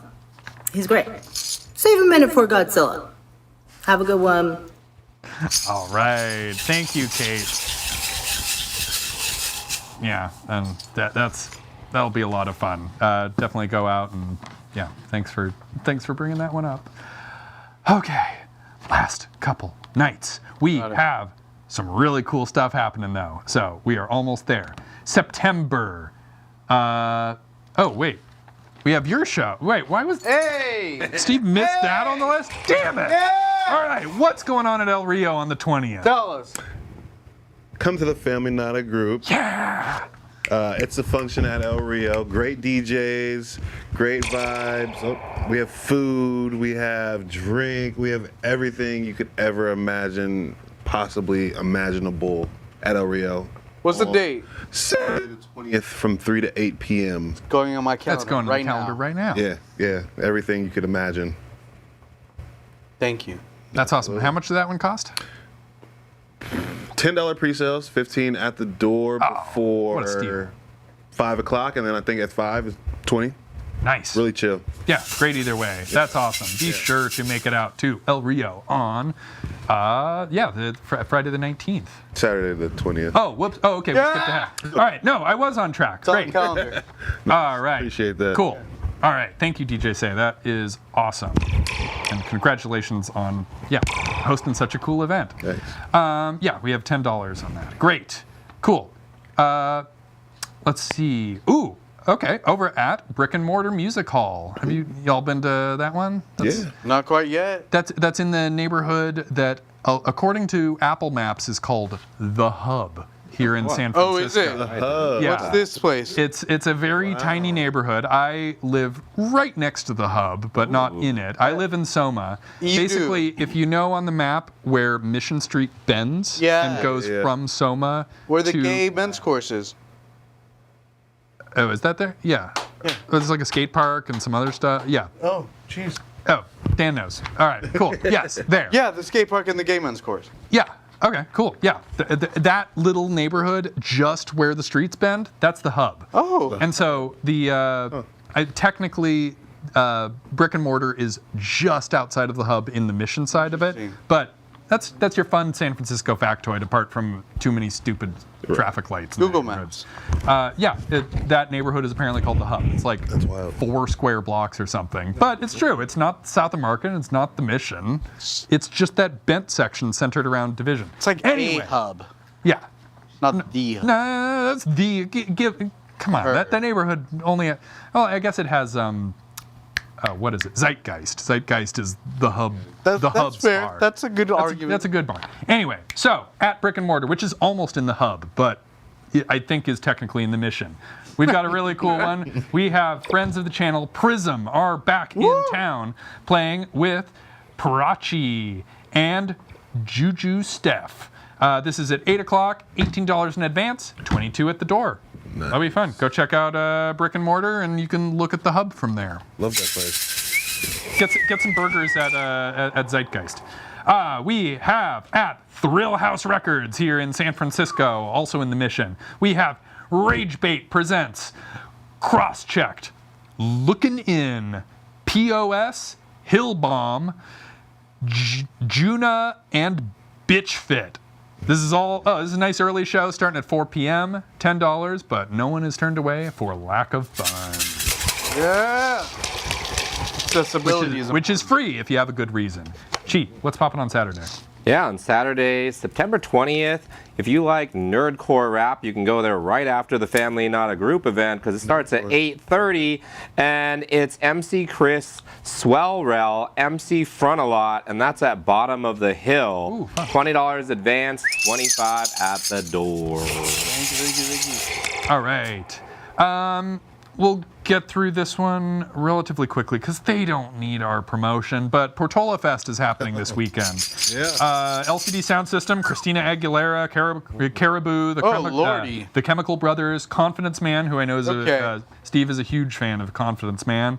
That's at Pier 80, 1 p.m., $400+. All right. Really? That seems like a lot. You know Cat Stevens, who I'm a big fan of and love.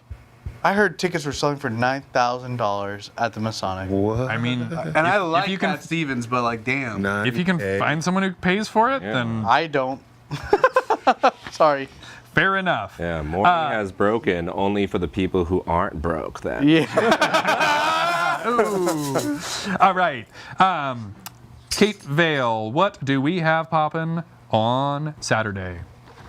Yo, so I know it's day one of Portola Fest, but the rest of the world has other things to do, right? Right. We do. Over at Eli's Mile High Club in Oakland, we have a pretty rad tribute show going on. Ancient Mariner, Grandma, Backstabbeth. If you didn't catch that, Ancient Mariner is an Iron Maiden cover band. Grandma is a King Diamond tribute band. And Backstabbeth is... Come on. 21 and over show. It is $12 in advance, $15 at the door. Doors open at 8 p.m. And the show starts at 9. So you could get your dancy wancy on over Portola if you want and still make it over in time for the tribute show. It sounds really awesome, actually. And over here, city side at Neck of the Woods, Rot, Mortal, Lazarus, Apraxia, Viscerator. All ages show, $15 at the door, and it's a little bit early. Starts at 6 o'clock, but that's a lot of bands, so you want to be able to save your energy. So have a great weekend, no matter what you do. Remember Godzilla is the best, and see you next time. Bye. All right. Thank you, Kate. Oh, ghost cat. Gat, if you will. All right. We also have Meet Us at the Spot with another very cool thing happening on Saturday, the 20th. Saturday, September 20th. The Cadence Music Video Festival starting at 4:30. It runs until 11 p.m. Mama Dog Studios in Oakland. What you can expect out of this event is networking, film screenings, live music performances, panel discussions with people that actually work in the industry, food trucks, drinks, DJ sets, local vendors. I looked into tickets. Right now they are at $30. If anybody ends up going, let me know. I 1000% believe that a music visual of any sorts amplifies the message that you are trying to send sonically. Shout out music videos. Awesome. Thank you. And yeah, shout out to the Cadence Music Video Film Festival. That seems like a really cool resource that I've submitted a couple stuff. I'm not sure if I've gotten into it yet. Or artists that I've worked with have submitted videos that I've gotten to work on. But yeah, it seems like a really cool thing, and especially as far as getting Bay Area folks recognized for their video content. Yeah. Cool. If you really want to go to a music festival, but you want to avoid San Francisco at all costs, I think Sonoma County Sounds has something good for us to escape up north to. So with summer coming to an end, people might think music festivals are as well, but that is not the case. On September 20th, up in Guerneville, we have the Real Neato Music Festival, and that is at the Rio Neato Roadhouse. This event is going to be from 2 p.m. to 6 p.m. There's going to be 2 stages, so a lot of opportunity to see music. You can get advance tickets at realneato.com. And the general admission for advance is going to be $69. Children 12 and under, it's $29. And then day of general admission is going to be $79. And this is pre-fees. This is a day of music, food, drinks, local makers, and just overall really good vibes. So I highly recommend checking it out. Very cool. Thank you, Adrian. I wonder if anyone ever gets fake IDs to make themselves younger. Oh my God. Claudio, we can't take you anywhere. Here you go. Here's a fresh one for you. Yeah, so you can sneak in and get those student discounts. I guess I do still have my college ID, which sometimes gets me discounts despite being like a decade out of college. Until they start turning it down, use it. Yeah, use it. Yeah. That's the one thing. Yeah.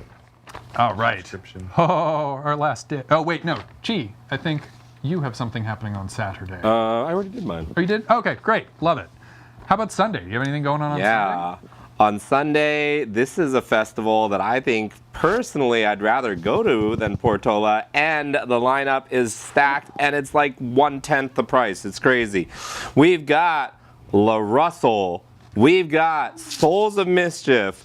We've got the person that put San Lorenzo on the map by winning the Tiny Desk, Ruby Ibarra. Tiny Desk. As well as Kung Fu Vampire, Misa James, Young Hoff. That's called Music in the Park at the Plaza de Cesar Chavez in San Jose, 4 to 10 p.m. And tickets right now are just $47.50. For that lineup, that is out of control. Man. Damn. Very cool, Cheese. Thank be you a so bar. much. That's going to be super fun. Oh, we've got so few left. This is great. So, actually, back at Crybaby, who mostly haven't been doing rock shows, but I've heard they're trying to get back into it. We actually do have a rock show on Sunday, September 21st at Crybaby. Oh, yeah. Slow Crush playing with Faye Tooth and friends of the channel, Pure Hex. This is at 7 p.m., $22 in advance. Hey, easy peasy. Yeah. And I guess we'll give it a quick shout out. Portola Fest Day 2, Domdala, Krayshawn, who we just had at Mosswood Meltdown recently. I think you can still catch that performance from Krayshawn on our Twitch and YouTube channels for another couple days. Really good. Highly recommend. The Prodigy, Moby, Underworld, and many, many more. Yeah. I was like, really? Cool. Moby's back. Awesome. 1 p.m., still $400. More. Oh, boy. All right. We got one more from Meet Us at the Spot. Let's hit it. Sunday, September 21st, in Alameda at Washington Park, a free event for the entire family or just yourself. Blues, brews, and barbecue, 12 to 6. Performances by MJ's Brass Hoppers, LaVey Smith, Howell Devine, and Jinx Jones. A special area for the kids put on by Ozzy's Music Academy, local vendors. All you gotta do is RSVP, supporting the community, listening to great music, eating great food on a Sunday. Yeah, wacky. What was that? Oh, something in her background fell apart, which I'm honestly surprised more doesn't spontaneously combust around here.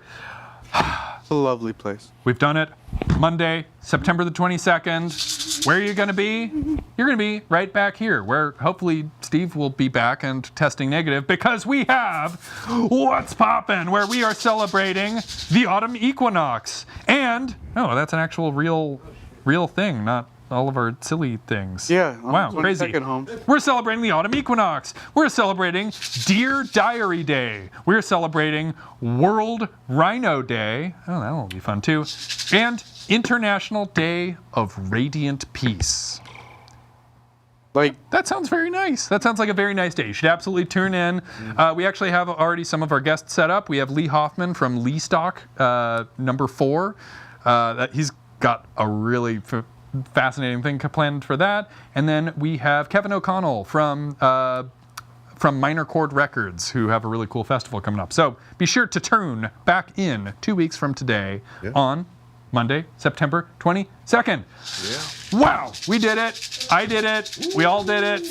I think I did it. This wound up being one of our longest shows ever. I'm super sorry about that, everyone. But Steve, that's just a point to make it how Steve makes this look easy. Because I was like, my Lord, I can read these fast. No, you can't. This is how long they take. Yeah. Damn it. Wow. Thank you all so much for tuning in. We had a super fun show. I'm glad that, at least for the most part, resembled a standard episode of What's Poppin', despite the major craziness that occurred in the lead up to it. Steve, wishing you well. Yes, please Steve. Feel better as soon as possible. Take care of yourself. Feel better, Steve. I want to immediately thank our amazing guests. We have DJ Say here from Family Not a Group. Be sure to attend all those amazing events at Crybaby and El Rio coming up in the next 2 weeks. Appreciate that. I would love to thank Claudio Silva here with Day the Sky Turned Orange, presented by SF Batco and Z-Space. See it as soon as tomorrow. Tomorrow we open. Oh my God, I'm so excited to see this on Friday. I would like to thank our amazing house band, Cat Robichaud's Misfit Cabaret. We've got Cat Robichaud, we got Brendan Getzel, and we have Ben Vicini. Thank you so much. We have our in-person correspondent, Infinite Chi, bringing us all the information on the hip-hop shows.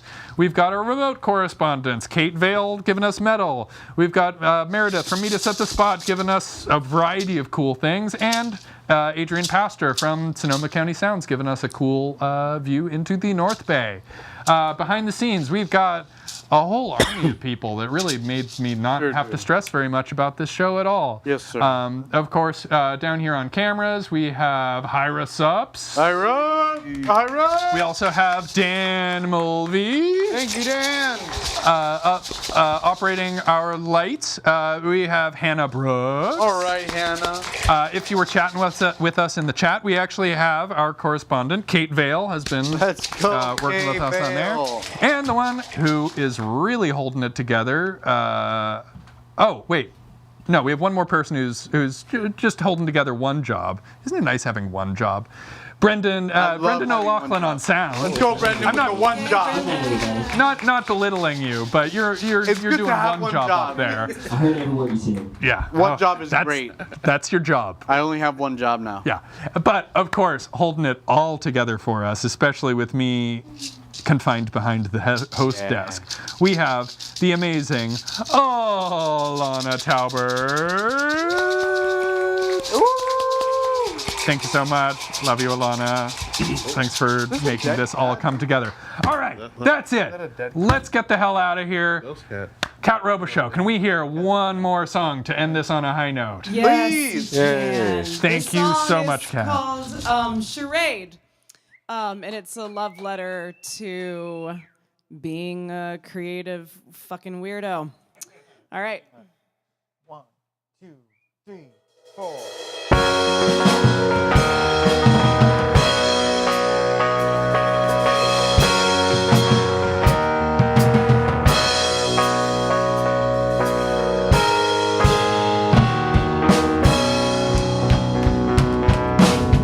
Look how the sequins catch the light from the metal pans. Look how she's spinning, she's the candle, calls the sailors in. None of it is real, or real enough to feel, and that's the appeal. Smile and hold still. None of this is ever gonna hurt. That's how we turn it off, we turn it on, and everyone loves the charade. In rose-colored glasses we watch the parade. The bright lights wash away the pain.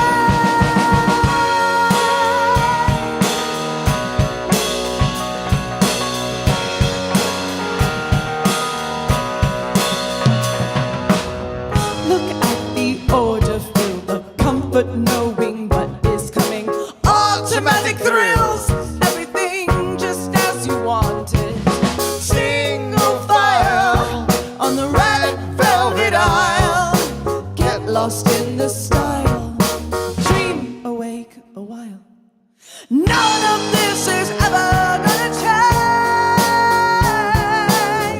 We can depend on the plot to stay the same, and everyone loves the charade. In rose-colored glasses we watch the parade.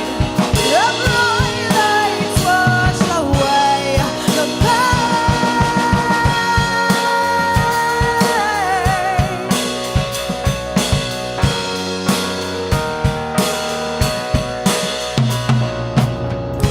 Can we stay here forever? There's a draft coming from the ribs in the tent. Can we keep hiding from it? Can we lie here forever? All is well within the wires holding us together. Aren't we clever?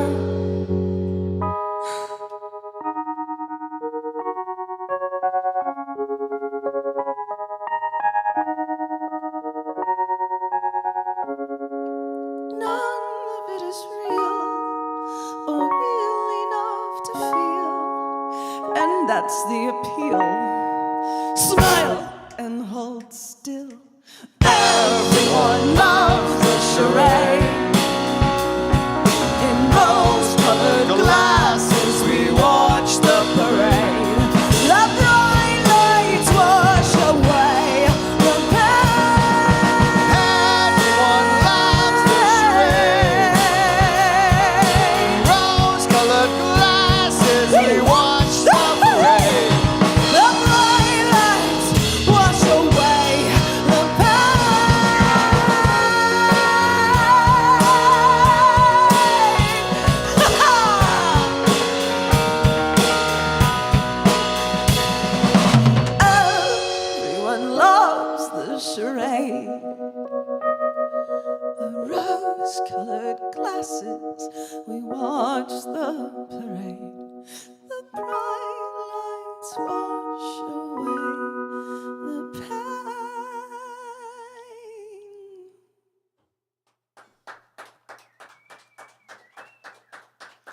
Thank you all so much. Come see us this Friday at the Great American Music Hall.